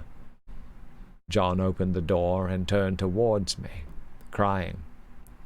I was standing there, in pajamas, looking like an Oompa Loompa. I'm so sorry. I need to go. I need to get some air. I love you. He spoke softly, using his jacket to wipe a tear away. 3 days later, John submitted his book, The Dreamers. That was the only thing I knew about it. That, and it was sci-fi. The submission was sci-fi only. In the meantime, John's publication had 2 weeks till their next issue. He spent a lot of time at the office, like he normally did. John would always spend the whole night before submission at their office. This gave me the perfect opportunity to spook through his messages through his laptop. This is where I found heartbreaking messages between him and an unnamed contact. Since John wasn't home, his phone wasn't connected. This meant I couldn't see any live messages coming in. I felt strange spying on my own husband. So I did it at night. The darkness made it feel like no one was watching me. I laid on my back on the bed. My belly, surprisingly, made a nice rest for the laptop. I chose the perfect timing. A notification appeared on the laptop saying, "John's phone connected." And there it was. More messages from tonight. I couldn't believe this. He was texting her right now. 555-982-7261. I had fun tonight. John. Thanks, me too, Jessica. I'll see you soon. Oh, of course. Anytime. Smiley face. Winky face. Are you serious, Jessica? I remember her from that party many years ago. I knew she was trouble. I can't believe this. John, my John. I spoke to no one. I didn't know if I should cry or if I should scream. Bing. A new message came in. It was from the publisher. His book got accepted. I was so excited that I got up from the bed and jumped around. This was wonderful. Wait. I read the messages again. John was about to walk into the door. What should I do? Work, brain, work. The front door creaked open. Still believing our relationship was indestructible, I said nothing. John would fix this. We can fix this. I know John. He will tell me everything right now. I think I can forgive him if he comes clean. John never said anything about Jessica. He never said anything about his book. I pretended to be asleep when John walked into the bedroom. This was my plan. I didn't want to deal with him now. I fell asleep. The next morning had me throwing up in the bathroom. Through all this, I also experienced some sort of pregnancy brain. I couldn't remember what was on those messages last night. John told me about getting accepted, and I was so excited for him. After that, things went back to normal. I assumed that was on those messages. Something about getting accepted. Everything was going to be okay. I never saw his laptop much around the house anymore.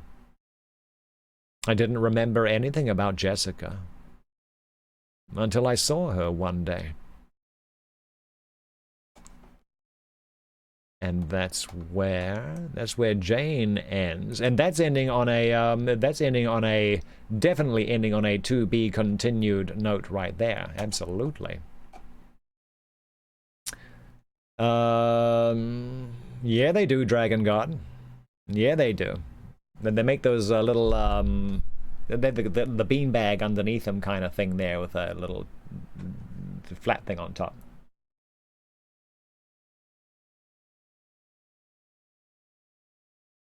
Yeah, that was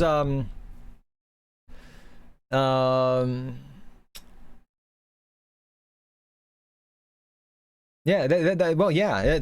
I was not expecting a to be continued. You know, I suspect there's going to be a Jessica actually in the future.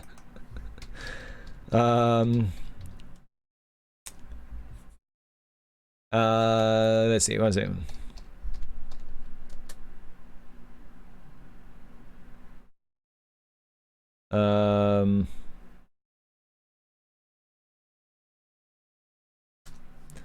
Let me see, just one second, pulling up a picture of something. Where it at? Yeah, but anyway, that was from SoCal Aussie. Story number 2 out of 3, I expect that to be. That was, yeah, that was very good. Very good. The continuing story. It's like a little soap opera he's got going on. I like it. Very cool. Part 3 is top priority, which means 6 months. We'll see. Yeah, so anyway, actually, what I'm going to do is, yeah, I'm going to I have to go reformat the first one, Jane, and then I'm going to stick John in there with it, and I'll put it in Discord. Make sure people can find it easily. Have a good chance to take a look at it. And read it through. Get caught up on it. Very good. It was, yeah. No, the first one was called Jane. The first one was Jane. Yeah. Yeah, which is really good. People loved it. Anyway, so we started with 45 viewers here, SoCal Aussie, and now we have 46. So no one left. No one left during. So it gets the book club seal of approval. There we go. See, there we go. Very cool. Very good. Okay, well, thank you very much for sharing that, SoCal Aussie. That's very cool. Very cool of you. Very cool. Let me, I'm just looking up something here real fast. Where is it at? Okay, you know what, I'll find it later. That's okay. Okay, so do we have time for another story? Yeah, we do. Well, actually, technically we don't, but I'm going to read one anyway. Number 3 will be Jessica, written by Jane. What? It's not going to be a, it's not going to be Jessica, written by Jessica?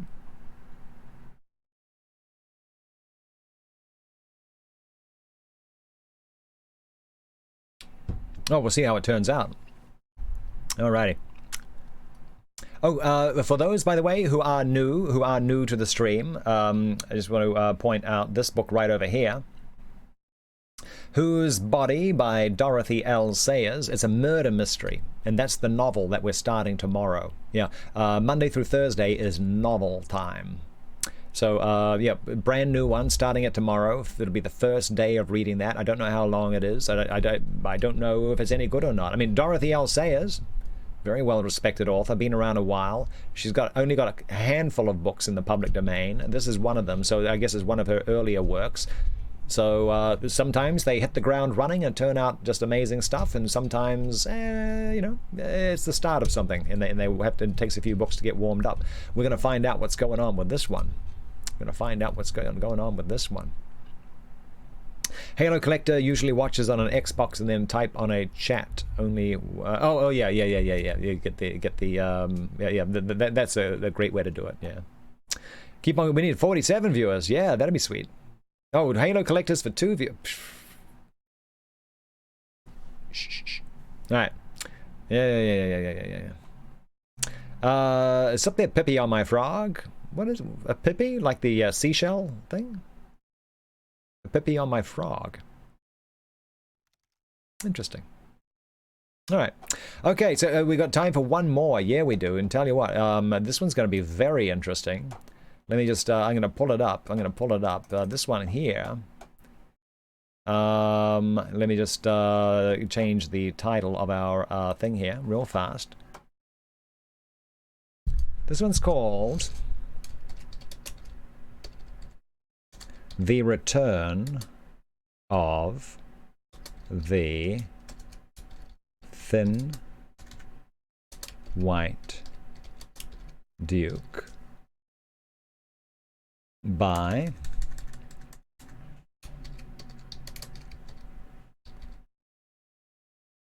The Return of the Thin White Duke.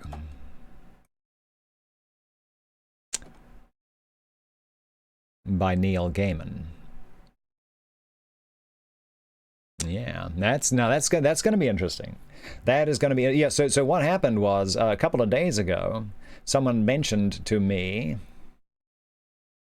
that Neil Gaiman had said, "Oh yeah, you can just like read all my stuff, and that'll be totally fine." And I was just like, but of course, you have to do due diligence, and research and the like. And I because you tell you what, there's a lot of book publishers right now are like, if you're a school teacher, then you can like many book publishers are doing this. If you're a school teacher and you want to read a book for your school children who are at home, like normally they do it, you know, in class or whatever, you have permission to do it, but it has to be strictly limited to your school children, to your class, and it has to be on some private like network, you know, so you know, like you know, so you can't just throw it up on Mixer. And you have to remove it after it's done. So all these conditions go on it. But Mr. Neil Gaiman is just like, go to town. Go to town. Have fun with it. While things are like this. So, I mean, it will come to an end. So I was just like, okay, alrighty. And I've sourced his permission at the very end of this, just in case I need it later. But very cool. It was very cool of Mr. Neil Gaiman to open up access to his reading materials. And yeah, we're gonna have a good time with this. Anyway, I've not read this one yet. Shantaram by Gregory Davis. I don't know. Don't know. The basic rule of thumb is right now, or at least in the United States, because the United States has much longer copyright than most countries. In the United States, where I am right now, anything from 1924 or earlier is 100% clear. 1925 onwards is most likely still under copyright.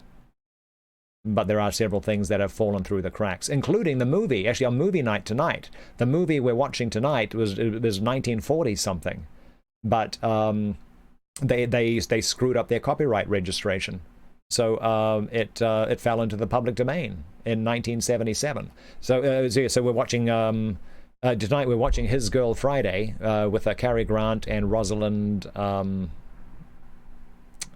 forgot. Her, the famous one.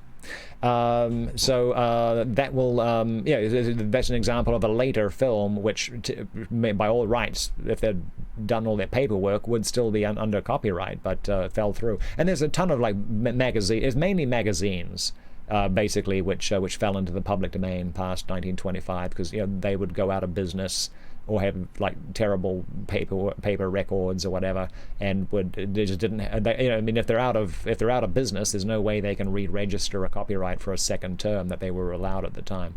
So yeah, anyway, so I don't know where your particular story is, but yeah, if it's 1924 or earlier, it's 100% clear. After that, research is involved. All right. Written by an Australian prisoner moved to India or Burma or Myanmar. It's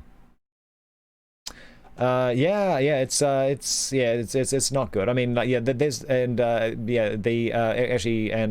don't want to get too involved in it, but we can talk about copyrights another time. Anyway, all I know is that Mr. Neil Gaiman said, if you want to read some stuff, then go for it. So here we are. This is what we're doing. This would be awesome. Let's do it. We're reading The Return of the Thin White Duke by Neil Gaiman. Yeah. Now I've lost my... here it is. Yeah. Oh, I was going to say, by the way, if you are new to the stream, first of all, I thank you in advance for those fine follows. Thank you.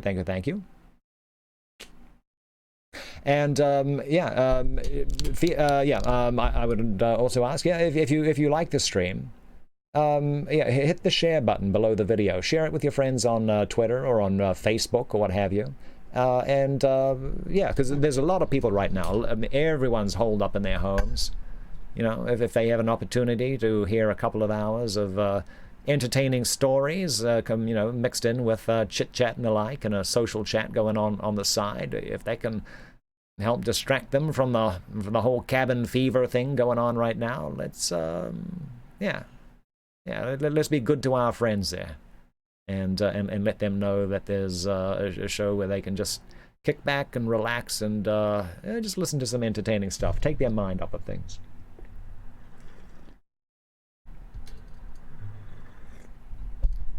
You're so glad you've been wanting audiobooks on here for a while. Boy, you're 2 years late to the train, my friend. I've been doing this for 2 years now. But for most of that, if you're over in Britain, actually, up until the beginning of this year, I was starting them at 7 o'clock my time, which would be 3 a.m. your time. So, that's probably why you've never seen it. Okay, and thank you for the hosts. Thank you for the hosts. Thank you for the follows. Now we're going to get on with it. I've never read this before. I just went and quickly found the first thing I could find. So I was like, oh, let's do it. Some Neil Gaiman. I'm excited. I'm a fanboy. The Return of the Thin White Duke. Oh, by the way, the Thin White Duke was that was one of the personas that David Bowie put on back in his Station to Station. I think it was about that time. Like kind of after his Aladdin Sane. It was after Ziggy Stardust. I think it was Ziggy Stardust, Aladdin Sane. Then it was Diamond Dogs. Then I think it went Station to Station, where he had like the thin white. He was like the Thin White Duke. Yep. The 405th Halo Armor guys are even reading books. What? Yeah. Nice. The Return of the Thin White Duke by Neil Gaiman. I never met David Bowie. After a while, it almost became a game. I only had one hero left, and it was him. The nearest I came to it was meaning to send him a copy of Trigger Warning with this story in it and an apologetic note. It's unabashedly fan fiction. You can... Whoa! So Cal Ozzy sent 100 embers with the message, Rad, thanks as always, Mr. C. I'm excited for part 3. I think we all are. Well, thank you for the embers there, SoCal Ozzy. That's very kind of you, very kind. But yeah, I'm definitely looking forward to part 3 as well. Yeah, Jane, John, Jessica, the 3 J's. There you go. Very good. Okay, let's do it. He was the monarch of all he surveyed. Even when he stood out on the palace balcony at night, listening to reports, and he glanced up into the sky at the bitter twinkling clusters and whirls of stars. He ruled the worlds.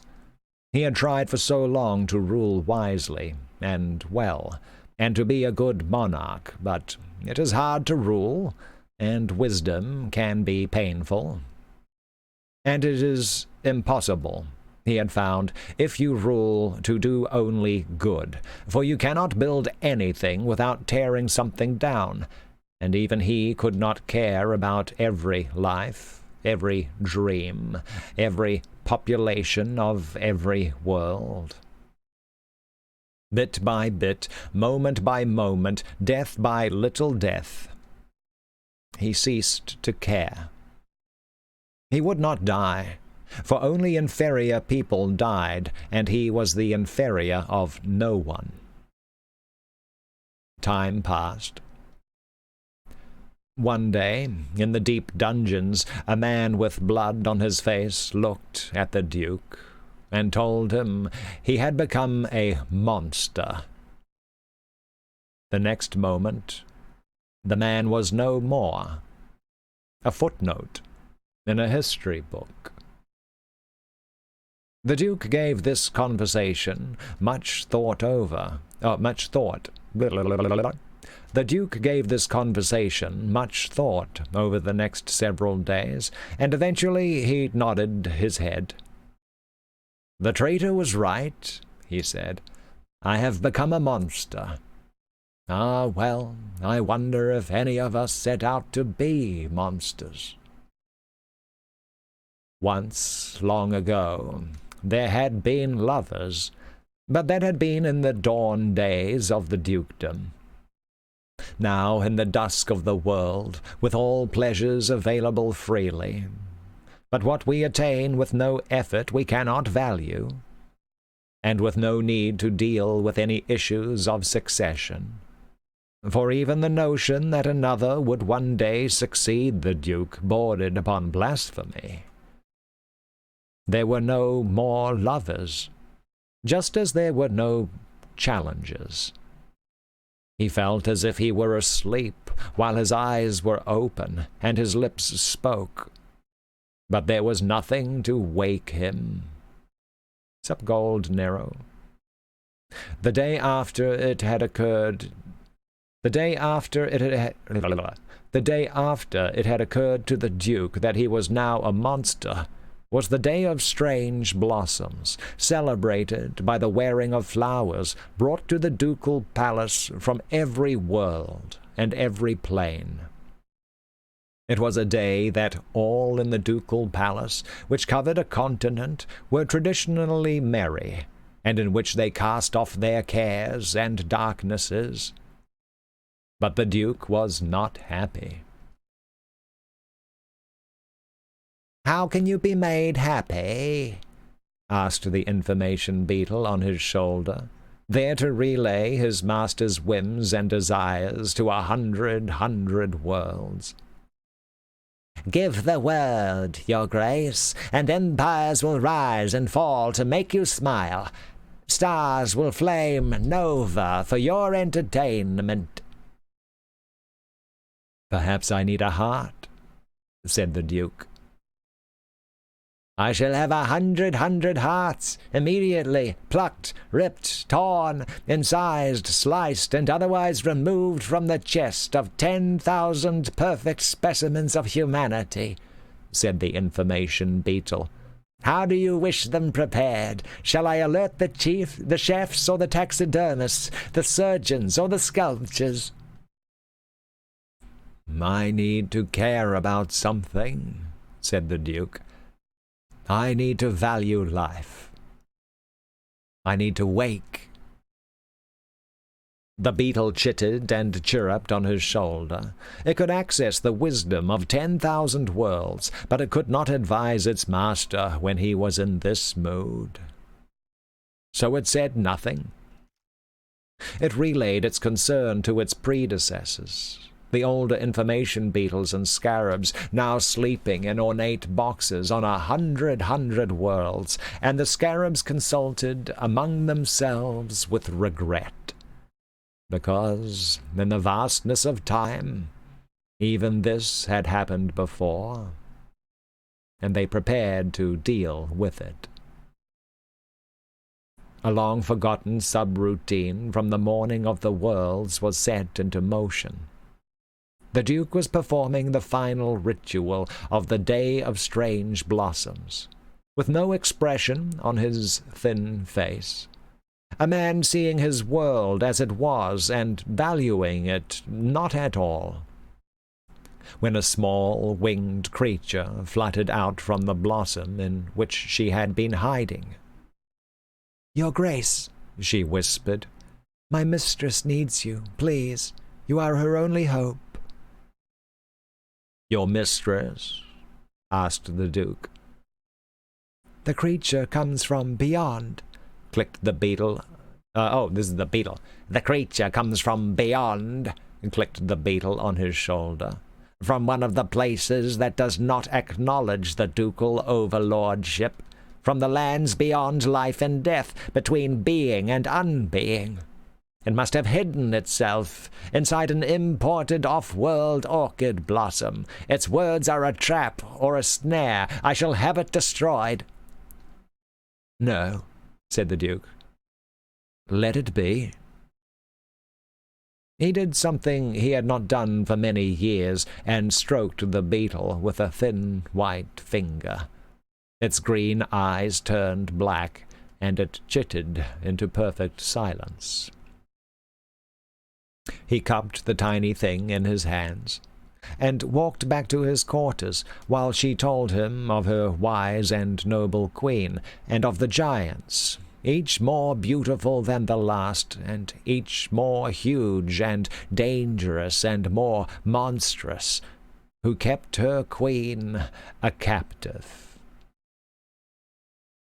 And as she spoke, the Duke remembered the days when a lad from the stars had come to world to seek his fortune. For in those days There were fortunes everywhere, just waiting to be found. And in remembering, he discovered that his youth was less distant than he had thought. His information beetle lay quiescent upon his shoulder. "Why did she send you to me?"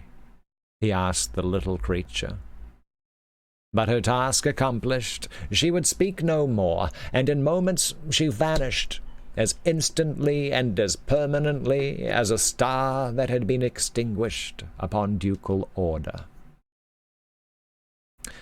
He entered his private quarters, and placed the deactivated information beetle in its case beside his bed. In his study, he had his servants bring him a long black case.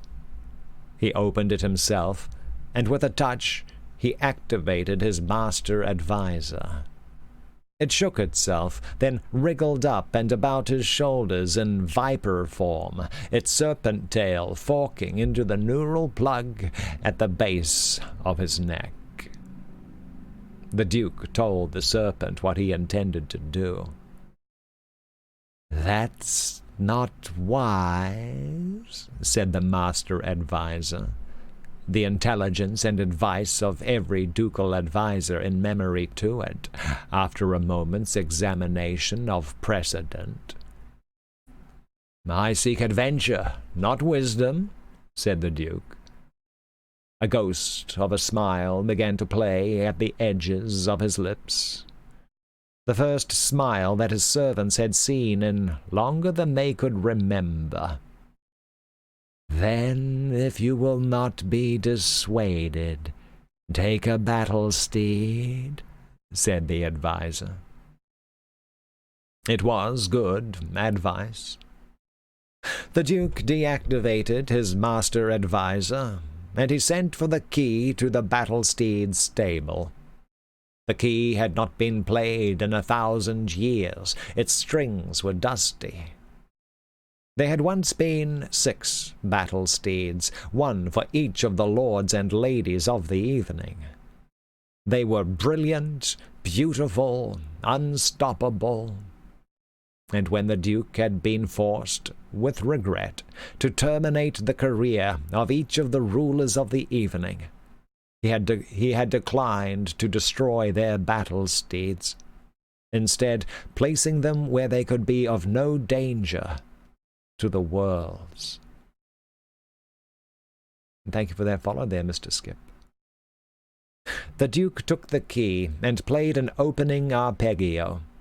The gate opened, and an ink-black, jet-black, coal-black battle steed strutted out with feline grace. It raised its head and stared at the world with proud eyes. "Where do we go?" asked the battle steed. "What do we fight?" "We go beyond," said the Duke, "and as to whom we shall fight, well, that remains to be seen." "I can take you anywhere," said the battle steed, "and I will kill those who try to hurt you." The Duke clambered onto the battle steed's back, the cold metal yielding as live flesh between his thighs, and he urged it forward. A leap, and it was racing through the froth and flux of underspace.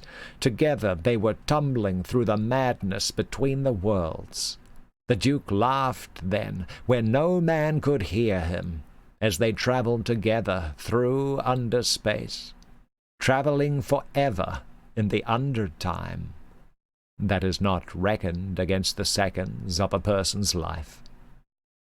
"This feels like a trap of some kind," said the battle steed, as the space beneath galaxies evaporated about them. "Yes," said the Duke, "I am sure it is." "I have heard of this queen," said the battle steed. "More of something like her. She lives between life and death, and calls warriors and heroes and poets and dreamers to their doom." "That sounds right," said the Duke. "And when we return to real space, I would expect an ambush," said the battle steed. "That sounds more than probable," said the Duke, as they reached their destination and erupted out of underspace back into existence.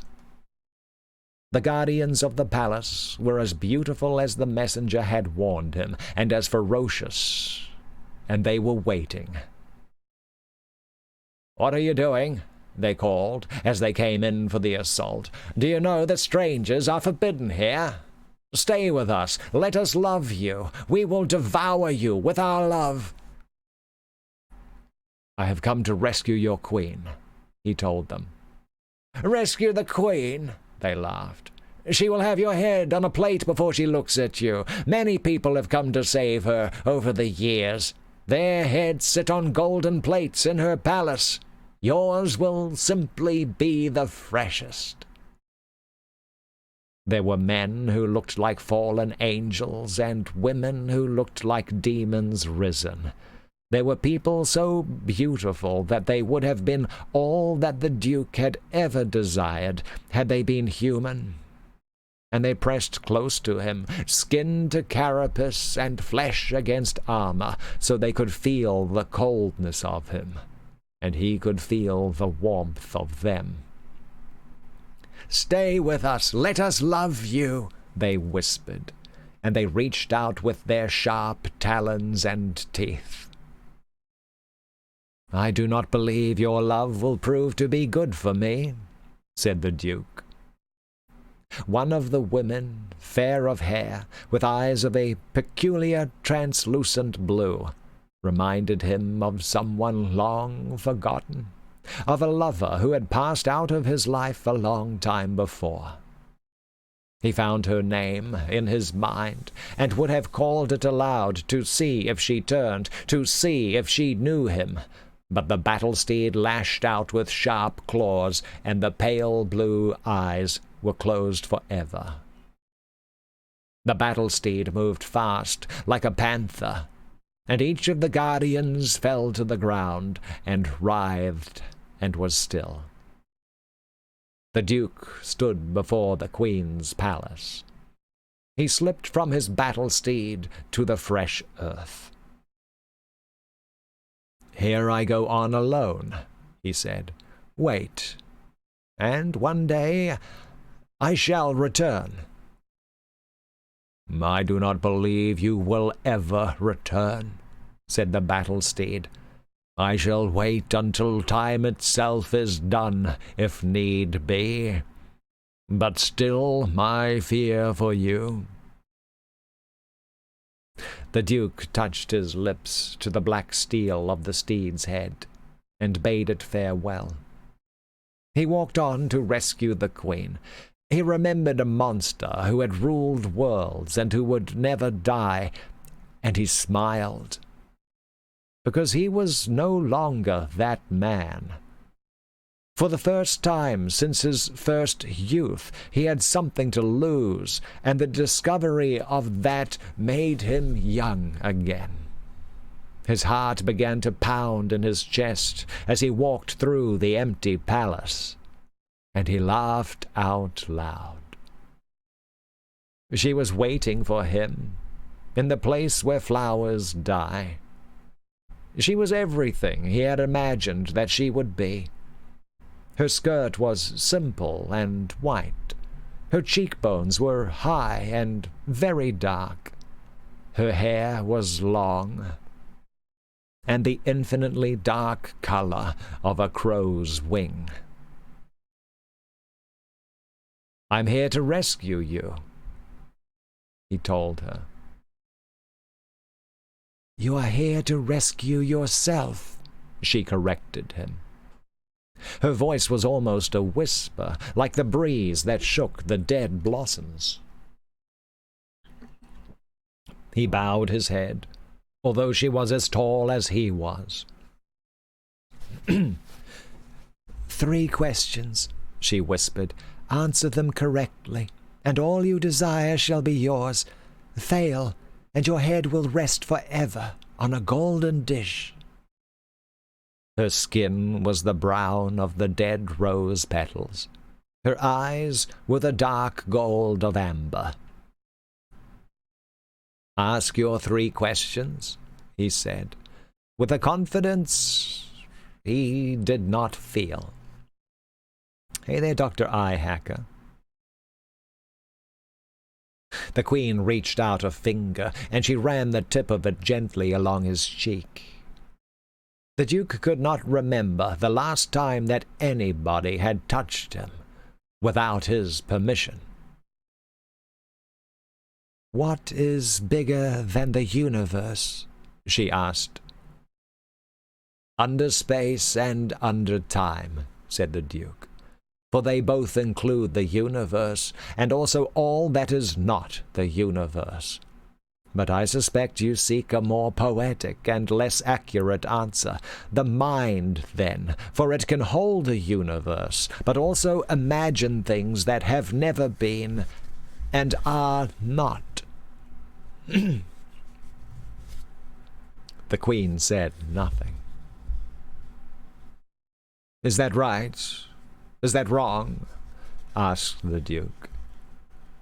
He wished momentarily for the snake-like whisper of his master adviser, unloading through its neural plug the accumulated wisdom of his advisers over the years, or even the chitter of his information beetle.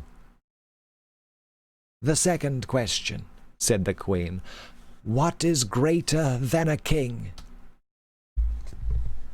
"Obviously, a duke," said the Duke.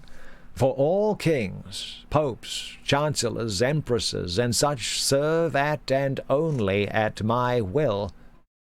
But again, I suspect that you are looking for an answer that is less accurate and more imaginative.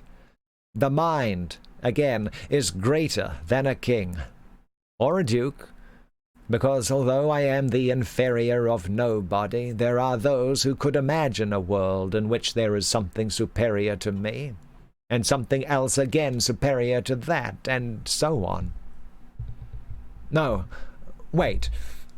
I have it, the answer. It is from the great tree. Kether, the crown, the concept of monarchy, is greater than any king." The Queen looked at the Duke with amber eyes, and she said, "The final question for you. What can you never take back?" "My word," said the Duke. "Although, now I come to think of it, once I give my word, sometimes circumstances change, and sometimes the worlds themselves change in unfortunate or unexpected ways. From time to time, if it comes to that, my word needs to be modified in accordance with realities. I would say death, but truly, if I find myself in need of someone I have previously disposed of, I simply have them reincorporated." The Queen looked impatient. "A kiss," said the Duke. She nodded. "There is hope for you," said the Queen. "You believe you are my only hope, but truthfully, I am yours. Your answers were all quite wrong, but the last was not as wrong as the rest of them."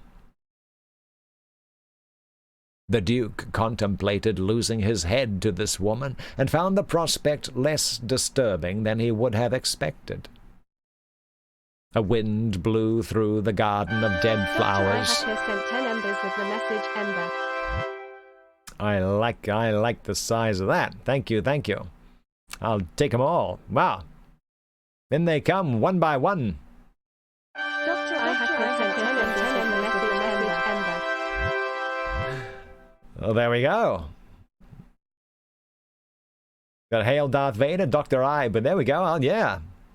They all stack up just like that. Oh, yeah, thank you. Sent 10 embers with the message Ember.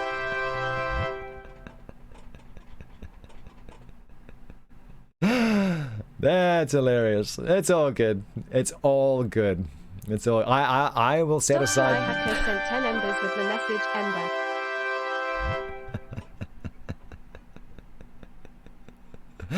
Yeah, I can set aside all the time in the world for the for embers to be rolling on and. Hail Darth Vader sent 10 embers with the message Ember. Alrighty. That I don't think I can make it stop. I don't think I can, but that's okay. It's quite all right. Dr. iHacker sent 10 embers with the message Ember. We can get back to it in just a minute. So I think there's like another dozen or so to play out. Hail Darth Vader sent 10 embers with the message Ember. I'm not complaining. No. That's it's working for me. It's working for me. I like it.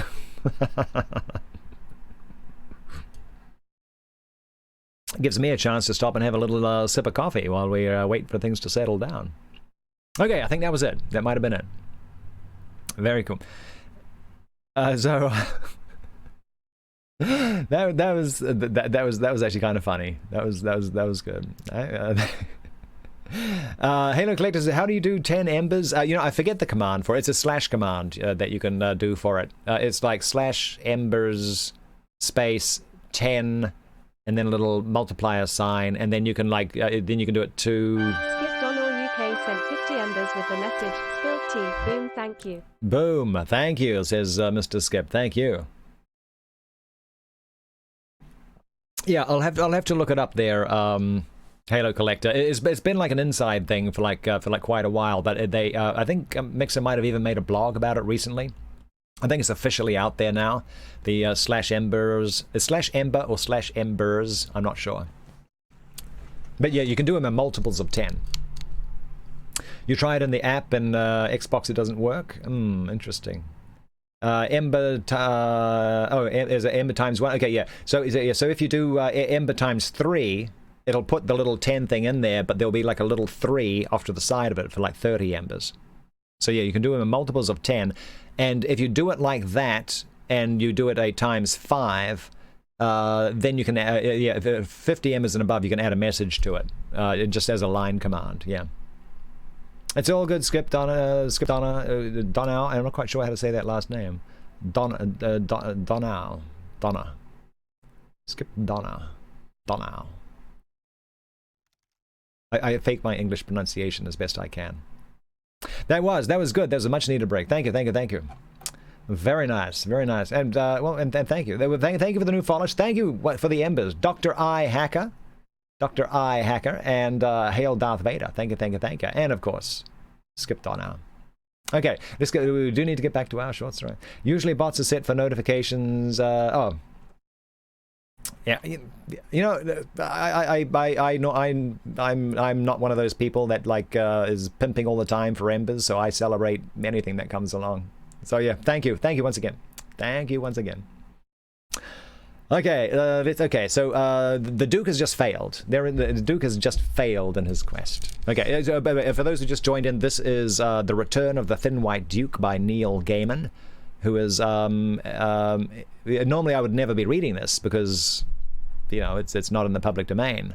But Neil Gaiman on his Twitter account just gave me blanket permission to read stuff that he's written, anything. So I just picked this one at random. Here we are. Okay, let's get on with it. We are having a jolly good time there, Nata Senpai. We are. There we go. Let's get on with it. There is hope for you, said the Queen. You believe you are my only hope, but truthfully, I am yours. Your answers were all quite wrong, but the last was not as wrong as the rest of them. The Duke contemplated losing his head to this woman, and found the prospect less disturbing than he would have expected. A wind blew through the garden of dead flowers, and the Duke was put in mind of perfumed ghosts. Would you like to know the answer? She asked. Answers? He said. Surely. Only one answer. And don't call me Shirley, said the... Oh, no, she didn't say that. Only one answer. And it is this. The heart, said the Queen. The heart is greater than the universe, for it can find pity in it for everything in the universe, and the universe itself can feel no pity. The heart is greater than a king, because a heart can know the king for what he is, and still love him. And once you give your heart, you cannot take it back. I said a kiss, said the Duke. It was not as wrong as the other answers, she told him. The wind gusted higher and wilder, and for a heartbeat the air was filled with dead petals. Then the wind was gone, as suddenly as it appeared, and the broken petals fell to the floor. So, I have failed in the first task you set me, yet I do not believe my head would look good upon a golden dish, said the Duke, or upon any kind of a dish. Give me a task, then, a quest, something I can achieve to show that I am worthy. Let me rescue you from this place. I am never the one who needs rescuing, said the Queen. Your advisors and scarabs and programs are done with you. They sent you here, as they sent those who came before you, long ago, because it is better for you to vanish of your own volition than for them to kill you in your sleep, and less dangerous. She took his hand in hers. Come, she said. They walked away from the garden of dead flowers, past the fountains of light, spraying their lights into the void, and into the citadel of song, where perfect voices waited at each turn, sighing and chanting and humming and echoing, although there was nobody there to sing. Beyond the citadel was only mist. There, she told him, we are the end of everything, where nothing exists but what we create, by act of will or by desperation. Here, in this place, I can speak freely. It is only us now. She looked into his eyes. You do not have to die. You can stay with me. You will be happy to have finally found happiness, a heart, and the value of existence. And I will love you. The Duke looked at her with a flash of puzzled anger. I asked to care. I asked for something to care about. I asked for a heart. And they have given you all you asked for. But you cannot be their monarch and have those things. So you cannot return. I asked them to make this happen, said the Duke. He no longer seemed angry. The mists at the edge of that place were pale, and they hurt the Duke's eyes when he stared at them too deeply or too long. The ground began to shake, as if beneath the footsteps of a giant. Is anything true here? Asked the Duke.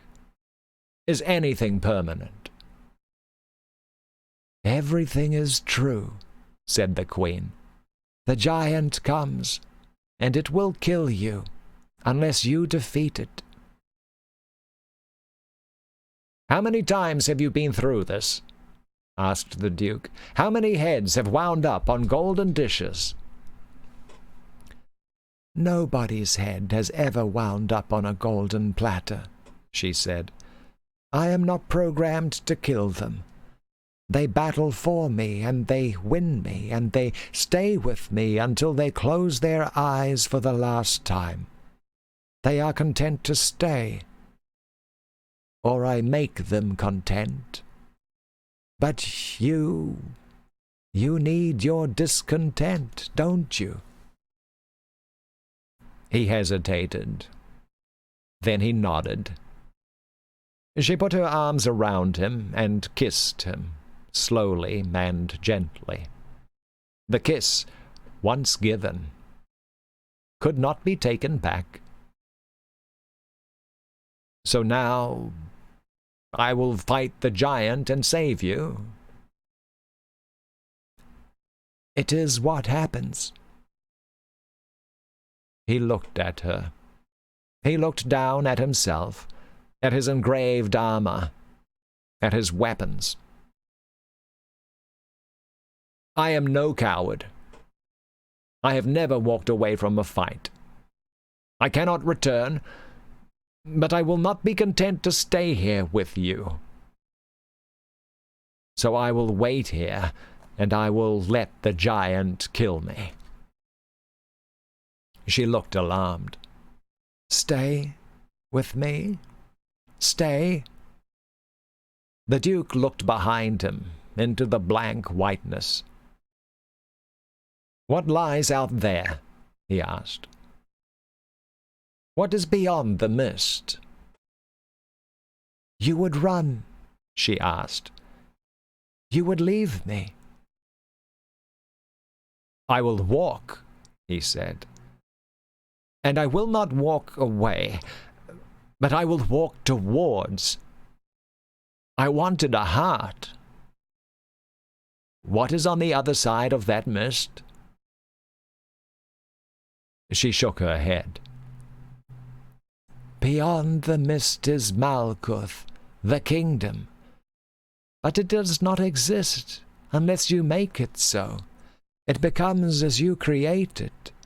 If you dare to walk into the mist, then you will build a world, or you will cease to exist entirely. And you can do this thing. I do not know what will happen, except for this. If you walk away from me, you can never return." He heard a pounding still, but was no longer certain that it was the feet of a giant. It felt more like the beat, beat, beat of his own heart. He turned towards the mist before he could change his mind, and he walked into the nothingness, cold and clammy against his skin. With each step he felt himself becoming less. His neural plugs died and gave him no new information, until even his name and his status were lost to him. He was not certain if he was seeking a place or making one, but he remembered dark skin and her amber eyes. He remembered the stars. There would be stars where he was going, he decided. There must be stars. He pressed on. He suspected he had once been wearing armor, but he felt the damp mist on his face and on his neck, and he shivered in his thin coat against the cold night air. He stumbled, his foot glancing against the curb. Then he pulled himself upright and peered at the blurred streetlights through the fog. A car drove close, too close, and vanished past him, the red rear lights staining the mist crimson. My old manor, he thought fondly. And that was followed by a moment of pure puzzlement at the idea of Beckenham as his old anything. He'd only just moved there. It was somewhere to use as a base, somewhere to escape from. Surely that was the point. But the idea of a man running away, a lord or a duke perhaps, he thought, and liked the way it felt in his head, hovered and hung in his mind, like the beginning of a song. "I'd rather write a something song than rule the world," he said aloud, tasting the words in his mouth. He rested his guitar case against a wall, and put his hand in the pocket of his duffel coat, found a pencil stub and a shilling notebook, and wrote them down. He'd find a good 2-syllable word for the something soon enough, he hoped. Then he pushed his way into the pub. The warm, beery atmosphere embraced him as he walked inside.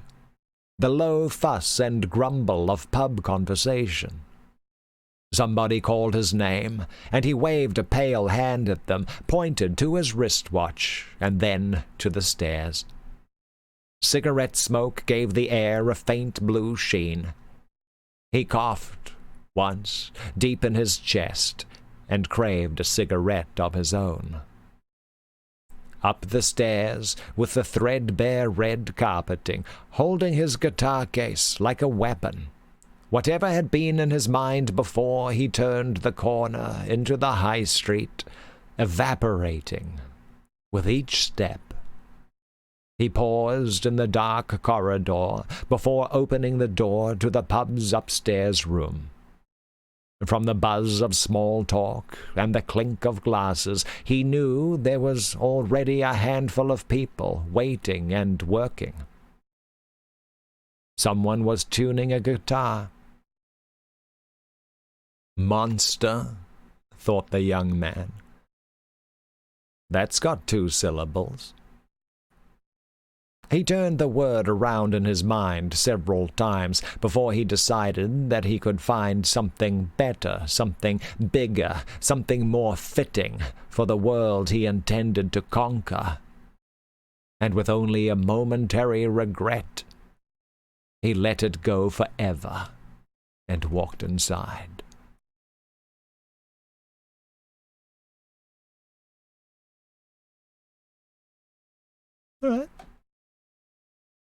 All right.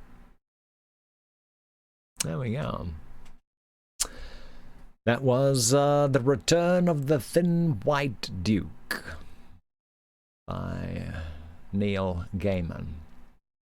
Yeah, that was pretty good. It's definitely something to think about. Might be one of those things you want to go back and reread, I think. Anyway, it's up on his on Neil Gaiman's website. And thank you, Mr. Gaiman, for being so generous with your works. Thank you. Thank you for permission to read that. Very kind. I like it. I like it. Things that make you go,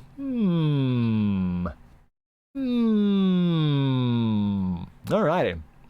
I'll tell you what, though. That was going to be my last one. It's already 4:45. Good Lord. But let's do one more. We're going to end. I mean, I guess that's Neil Gaiman's kind of main thing, like that kind of like weird, like drifting between fantasy and reality.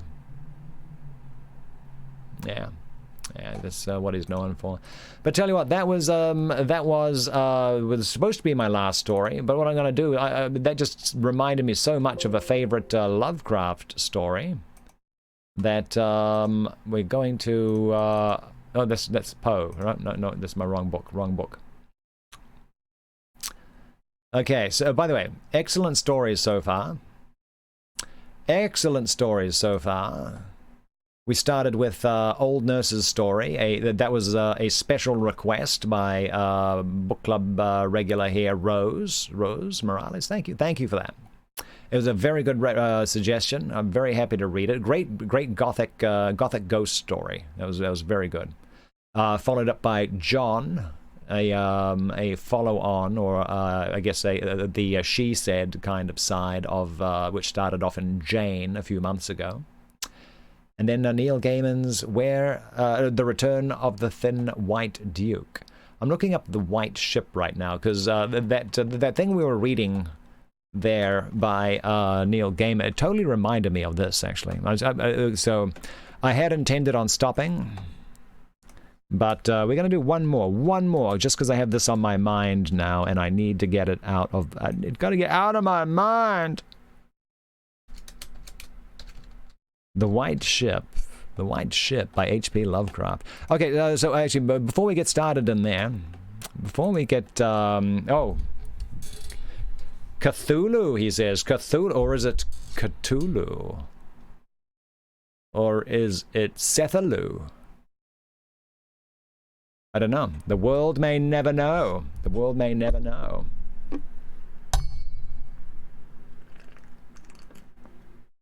Okay, so here we go. We're going to do one more. This one's also like a very dreamy kind of fantasy. Is it fantasy or is it reality kind of deal? Which I was getting, that's totally the vibe I was getting in that Neil Gaiman thing. And we've actually read this story before a couple of times. I just happen to like it a lot. And that's what I had in my mind. It's all I could think of. All I could think of. Let's see, where are we doing? I'm just going to sip down a bit of coffee here real fast. We'll do a little recap of what we're doing here as well. Okay, so... for those who might be new to the channel, first of all, hello, how do you do? My name is Stephen J. Carrington, and I read books here on Mixer. That's right. Monday through Thursday, I read novels. This is the one we're starting tomorrow. It's like everything we do, it's in the public domain, or I have permission from the authors or publishing houses. But this case here, this is the public domain. Has been. It was first published in 1923. Whose Body by Dorothy L. Sayers. I believe it's her first full-length novel. So I don't know. I don't know what it's like. It's a murder mystery. That's all I know about it. This is back when Agatha Christie was just starting up her stuff too. Actually, she had I think her first Hercule Poirot book, I think, might have been 1923 as well. So murder mysteries were all the rage back then. So we're going to find out more about that. Whose Body? So that's Monday through Thursday. That's 10 a.m. Pacific time, 1 p.m. Eastern time, and I usually read for about 2.5 hours, something like that. And it'll take us anywhere from 4 to 6 days to get through the average novel. Yeah. And then there's days like today, on Sundays, we have Short Story Sunday. And that usually... Dr. iHacker sent 50 hours with the message Boombox. Thank you for sharing with us. You're very welcome, Dr. iHacker. And thank you once again for the embers. That's going straight into my TP fund. Yes. Skip is dyslexic, so it's the squid head dude to you. The squid... Oh. Yeah, well, yeah. People have been arguing about how to pronounce that there, and like how to pronounce like a bunch of Lovecraft's made up like places and creatures for a long time, ever since he started writing them. So Monday through Thursday, 10 a.m. Pacific. Sundays is Short Story Sunday. I read short stories, I read poems, your special requests, I try to fill them best I can. If you are a creative writer, I'm more than happy to read what you have written. You can send me a PDF, like it has to be a PDF file via in big print, like at least 22 point, or just so because I put the text up there for people to read with. You can send it to me via Discord. And Short Story Sunday, that actually starts later than the weekdays. Sundays we start at 2 p.m. Pacific, 5 p.m. Eastern, and then at 6 p.m. So after the short story, I'm going to be taking a break. And then I'm going to come back at 6 p.m. Pacific for a movie night. We're watching His Girl Friday tonight. We'll just stream that and have a good time doing that. And then after that, we've got some goofy games to play and the like. So we'll see what's going on. Don't call me Shirley. I had to work that in. It's such a classic line. Yeah, every time you have to do that joke every time it shows up. Cthulhu. It's up there, Vanta Black. What's going on? Okay, so this is the last story. This is the last. I've been reading for, oh, wow, almost 3 hours already. Normally 2.5 is max, but we're closing in on 3. But I can't get this story out of my mind. Can't get it out of my mind. And FTL is... The FTL is not working so good right now. Oh, and then, during the weekday, yeah, we also do a bunch of gaming too. That's at night. So we do book club and at the usual hours, and then we switch over to, then I go do work. And then I come back later in the evening to play games. A lot of Halo. If you're into Halo, yeah, you can play, and that's cool. Halo 5, that's the best. Master Chief Collection, we got that as well. Gears 5, we're going to be doing a ton of that next week. The next Tour of Duty starts on Tuesday. I'm trying to find a nice MMO, casual MMO for the console. Trying to get one of those, which I think would be fun. Okay, let's get on with it. Hey, it's Death Tom. How you doing, man? Oh, have you been here the whole time, Death Tom? I didn't see him sneak on in. How you doing, man? All right, Mr. Death Tom in the house. There we go. All righty. Surely he didn't make that. Wow. And as we can tell, that's the joke which will not quit. There we go. Borderlands might be fun. Oh, you're talking about like a Telltale thing? I'm not sure if we're doing a Telltale thing tonight. Xbox, yes. And I do keep California time, so quite often that doesn't work so well for my friends over in Britain, but it is. Yeah, I know. We all have to live somewhere, right? There we go. And those first aid kits, yeah, I go through a lot of those, yes. Okay, but anyway, here we go. The last story of the night, or the afternoon. This one is The White Ship by H.P. Lovecraft. Oh, before we get started, okay, a quick little one sec. Before I wanted to mention, yes, I've been in my studio all week, and this week I've recorded what everyone wrote for the Edgar Allan Poe experiment. So everything's, I've got it all, I've got it backed up on my hard drive. I'll be editing all of that this week. So yeah, hold on tight if for the there's like the 7 people who sent in pieces for the Edgar Allan Poe experiment, that creative writing project that we were doing a month ago. The recordings for that will be coming up shortly, fairly shortly. But they're all recorded. Excellent. Now, let's get back to it. Here we go. The White Ship by H.P. Lovecraft. I am Basil Elton, keeper of the North Point light that my father and grandfather kept before me. Far from the shore stands the grey lighthouse, above sunken, slimy rocks that are seen when the tide is low, but unseen when the tide is high. Past that beacon for a century have swept the majestic barks of the 7 seas. In the days of my grandfather, there were many. In the days of my father, not so many. And now there are so few that I sometimes feel strangely alone, as though I were the last man on our planet. From far shores came those white-sailed argosies of old. From far eastern shores, where warm suns shine, and sweet odors linger about strange gardens and gay temples. The old captains of the sea came often to my grandfather, and told him of these things, which in turn he told to my father, and my father told to me, in the long autumn evenings, when the wind howled eerily from the east. And I have read more of these things, and of many things besides, in the books men gave me when I was young and filled with wonder. But more wonderful than the lore of old men and the lore of books is the secret lore of ocean. Blue, green, gray, white, or black, smooth, ruffled, or mountainous, that ocean is not silent. All my days have I watched it and listened to it, and I know it well. At first, it told to me only the plain little tales of calm beaches and near ports. But with the years, it grew more friendly, and spoke of other things, of things more strange and more distant in space and in time.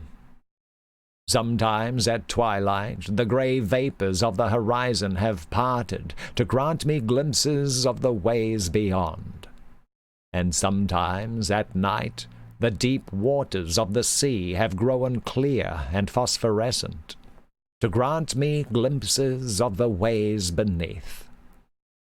And these glimpses have been as often of the ways that things were, and the ways that might be, as of the ways that are.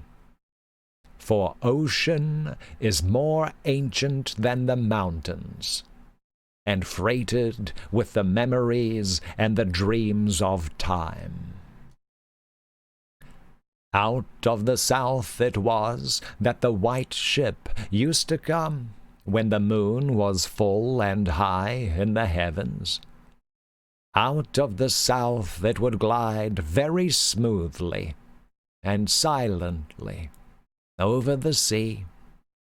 And whether the sea was rough or calm, and whether the wind was friendly or adverse, it would always glide smoothly and silently, its sails distant, and its long, strange tiers of oars moving rhythmically. One night I espied upon the deck a man, bearded and robed, and he seemed to beckon me to embark for fair, unknown shores. Many times afterward I saw him under the full moon, and ever did he beckon me. Sup there, Ninja Pro? Very brightly did the moon shine on the night I answered the call, and I walked out over the waters to the white ship on a bridge of moonbeams.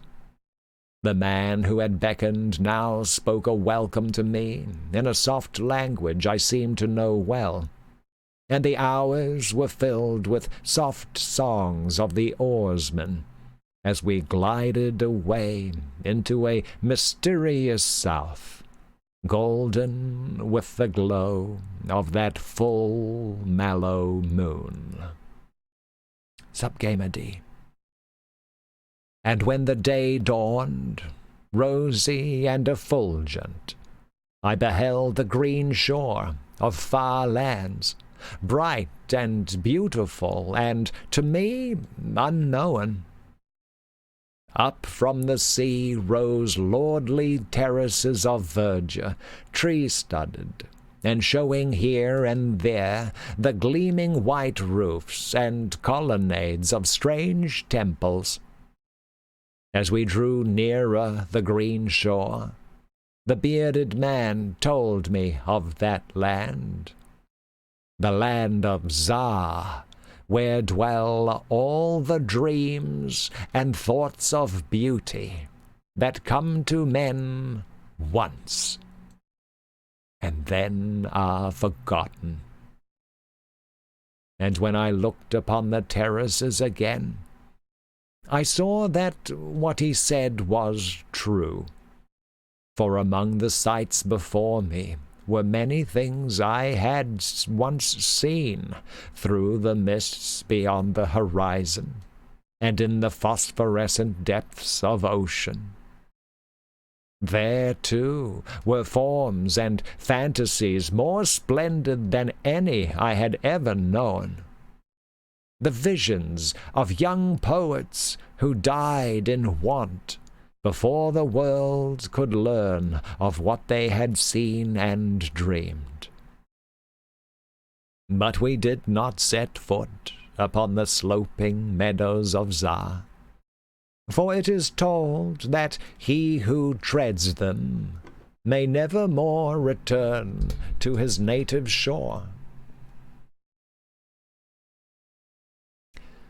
As the white ship sailed silently away from the templed terraces of Za, we beheld on the distant horizon ahead the spires of a mighty city.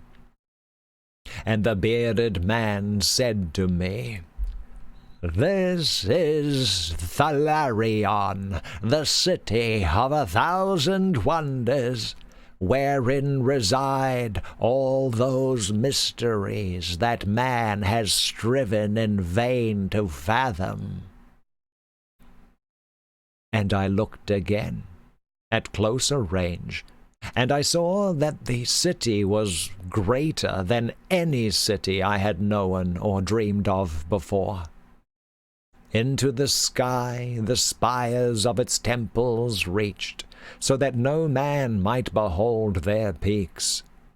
And far back, beyond the horizon, stretched the grim grey walls, over which one might spy only a few roofs, weird and ominous, yet adorned with rich friezes and alluring sculptures. I yearned mightily to enter this fascinating yet repellent city, and besought the bearded man to land me at the stone pier by the huge carven gate Acariel. But he gently denied my wish, saying, "Into Thalarion, the city of 1,000 wonders, many have passed, but none returned.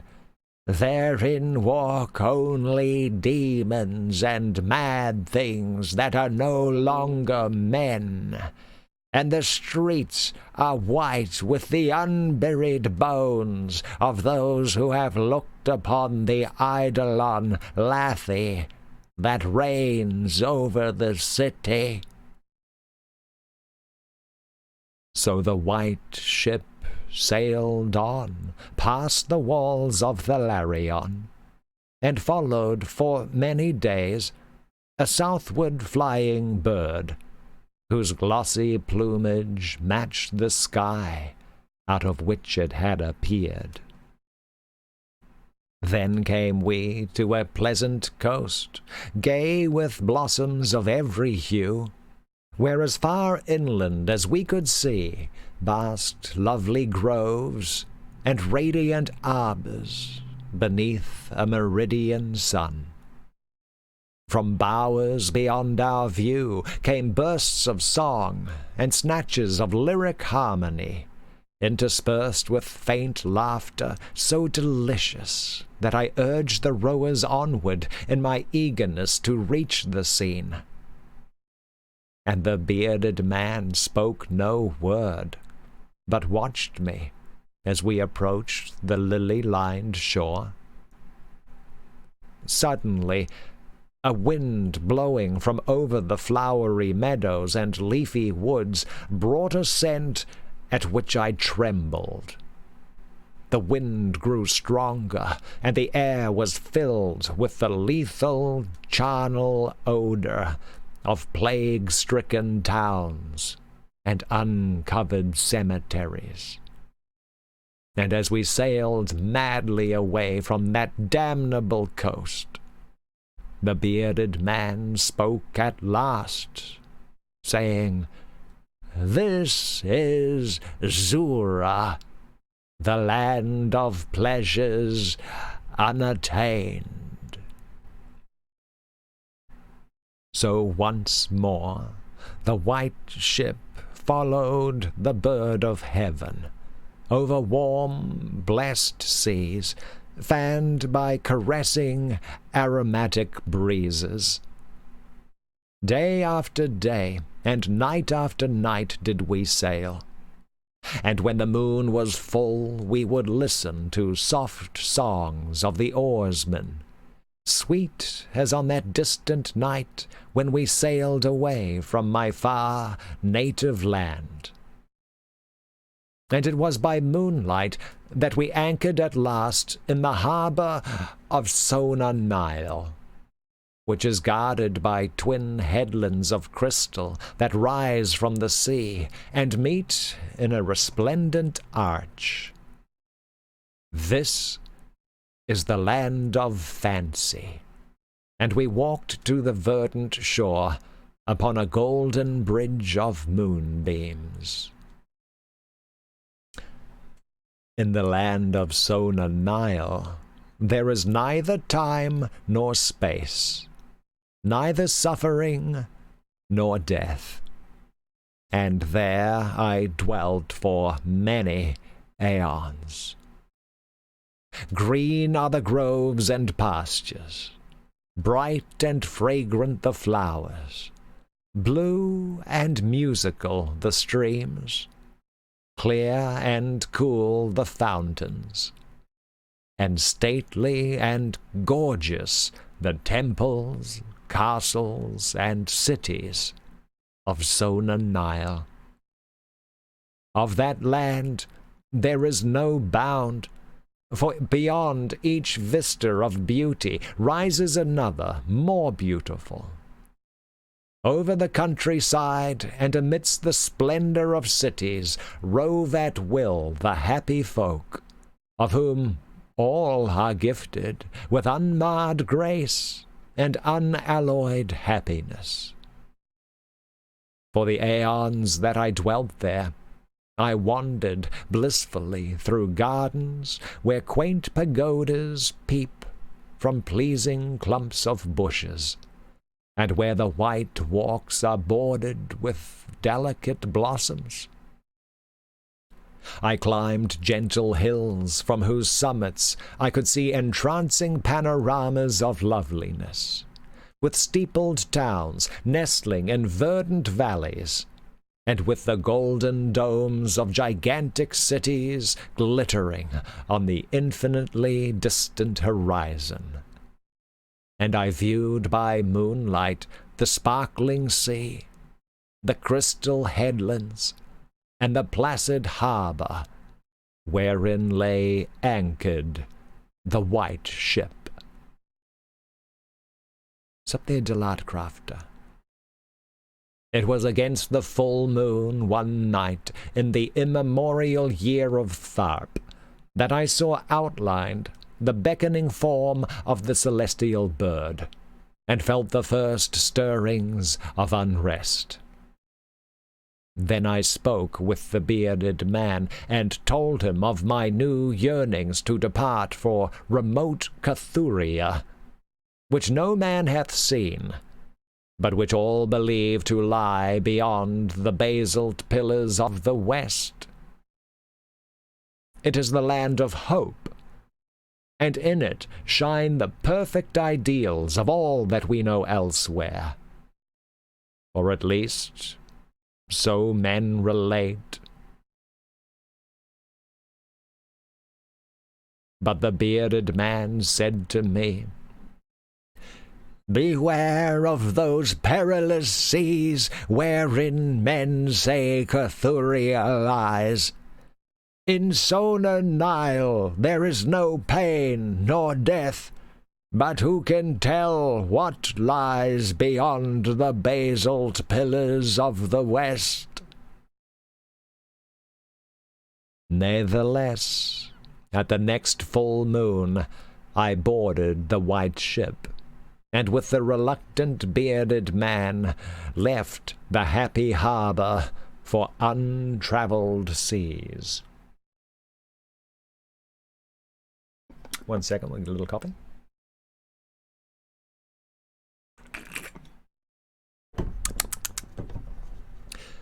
And the bird of heaven flew before, and led us toward the basalt pillars of the west.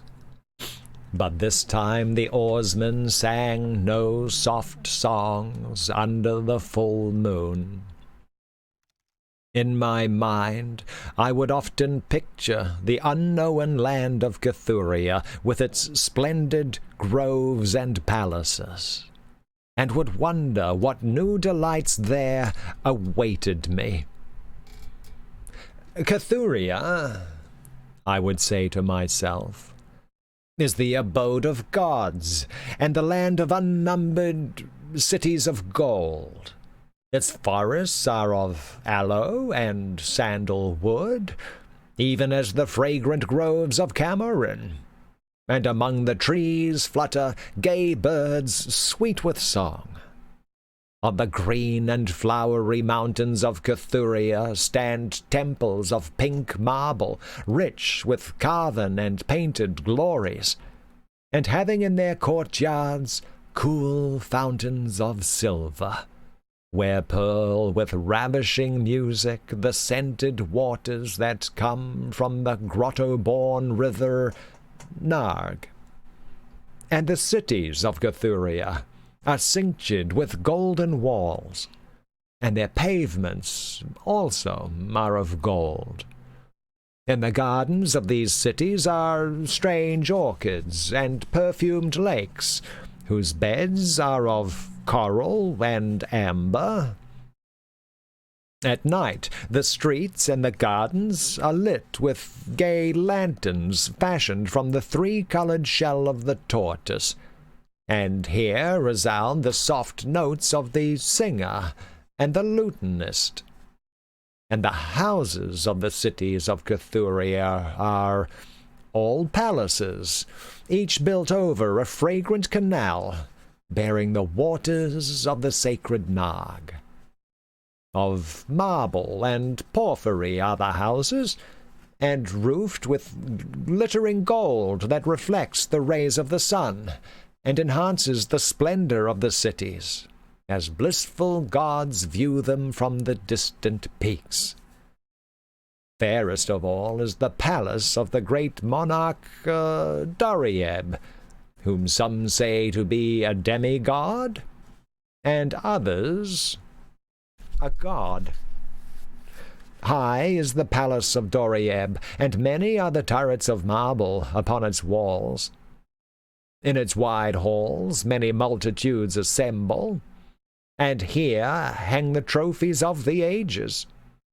And the roof is of pure gold, set upon tall pillars of ruby and azure, and having such carven figures of gods and heroes that he who looks up to those heights seems to gaze upon the living Olympus.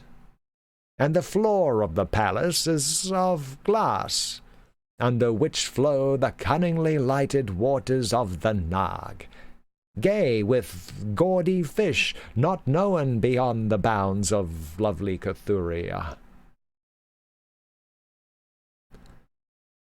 Thus would I speak to myself of Cathuria.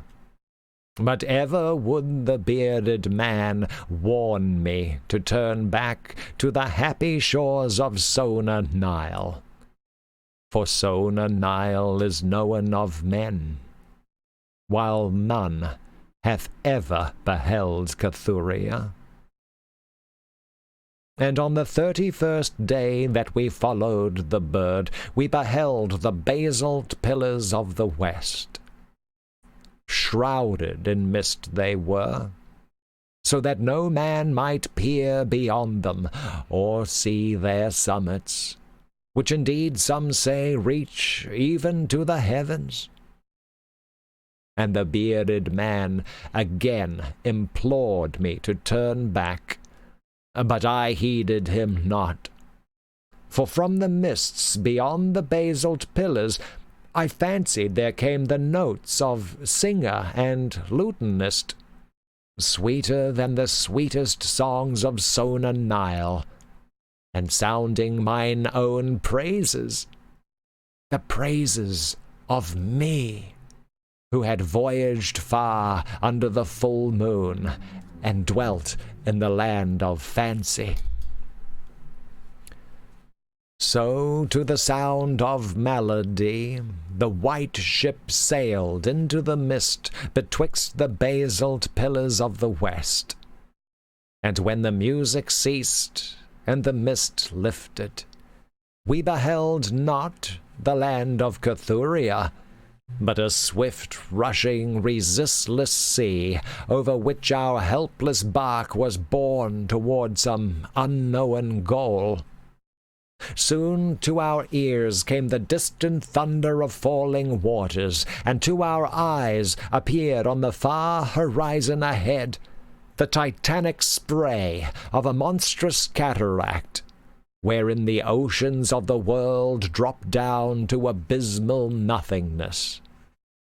Then did the bearded man say to me, with tears on his cheek, "We have rejected the beautiful land of Sona Nyl, which we may never behold again. The gods are greater than men, and they have conquered." And I closed my eyes before the crash that I knew would come, shutting out the sight of the celestial bird which flapped its mocking blue wings over the brink of the torrent. Out of that crash came darkness, and I heard the shrieking of men and of things which are not men. From the east, tempestuous winds arose, and chilled me as I crouched on the slab of damp stone which had risen beneath my feet. Then, as I heard another crash, I opened my eyes, and beheld myself upon the platform of that lighthouse from whence I had sailed so many aeons ago.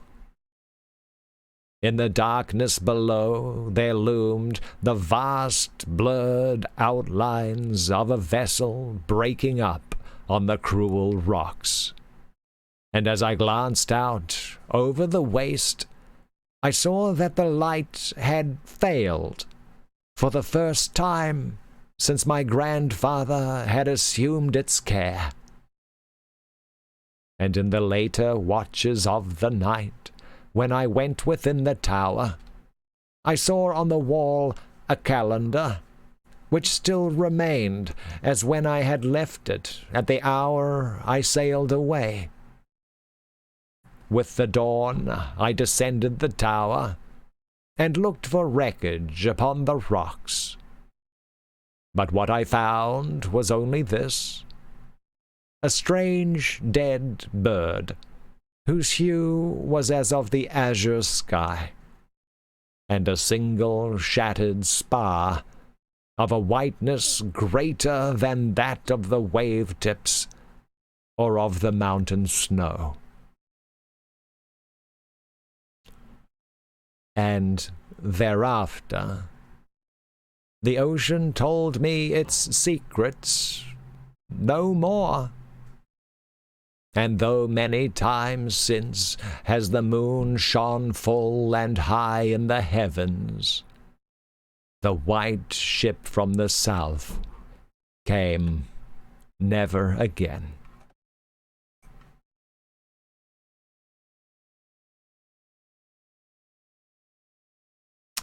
And that, my friends, brings us to the end of Book Club. Yeah. That is it. Oh, to stay in Sona Nyl.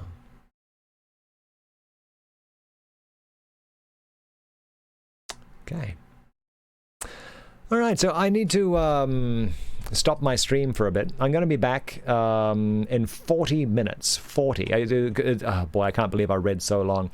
I'll be back in 40 minutes. And we'll be starting movie night. That's going to be fun. It's going to be fun. Normally I'd be dropping a host to someone else in creative, but since I'm back in 40 minutes, I can't really do that. Because I'll be restarting my thing. So, But well, first of all, thank you very much, SoCal Aussie, once again, for sending in your story to share with the stream. That was awesome. Thank you, Rose Morales, for suggesting old nurse's story, the gothic ghost tale. That was really good. And thank you, Mr. Neil Gaiman, for giving us permission to read your stuffs. So that was pretty awesome. Very awesome. Very awesome. Thank you for all of the embers. I don't think I've had a week like this, and I don't know how long. Yeah, normally that kind of stuff doesn't really happen around here, but it's been amazing for that.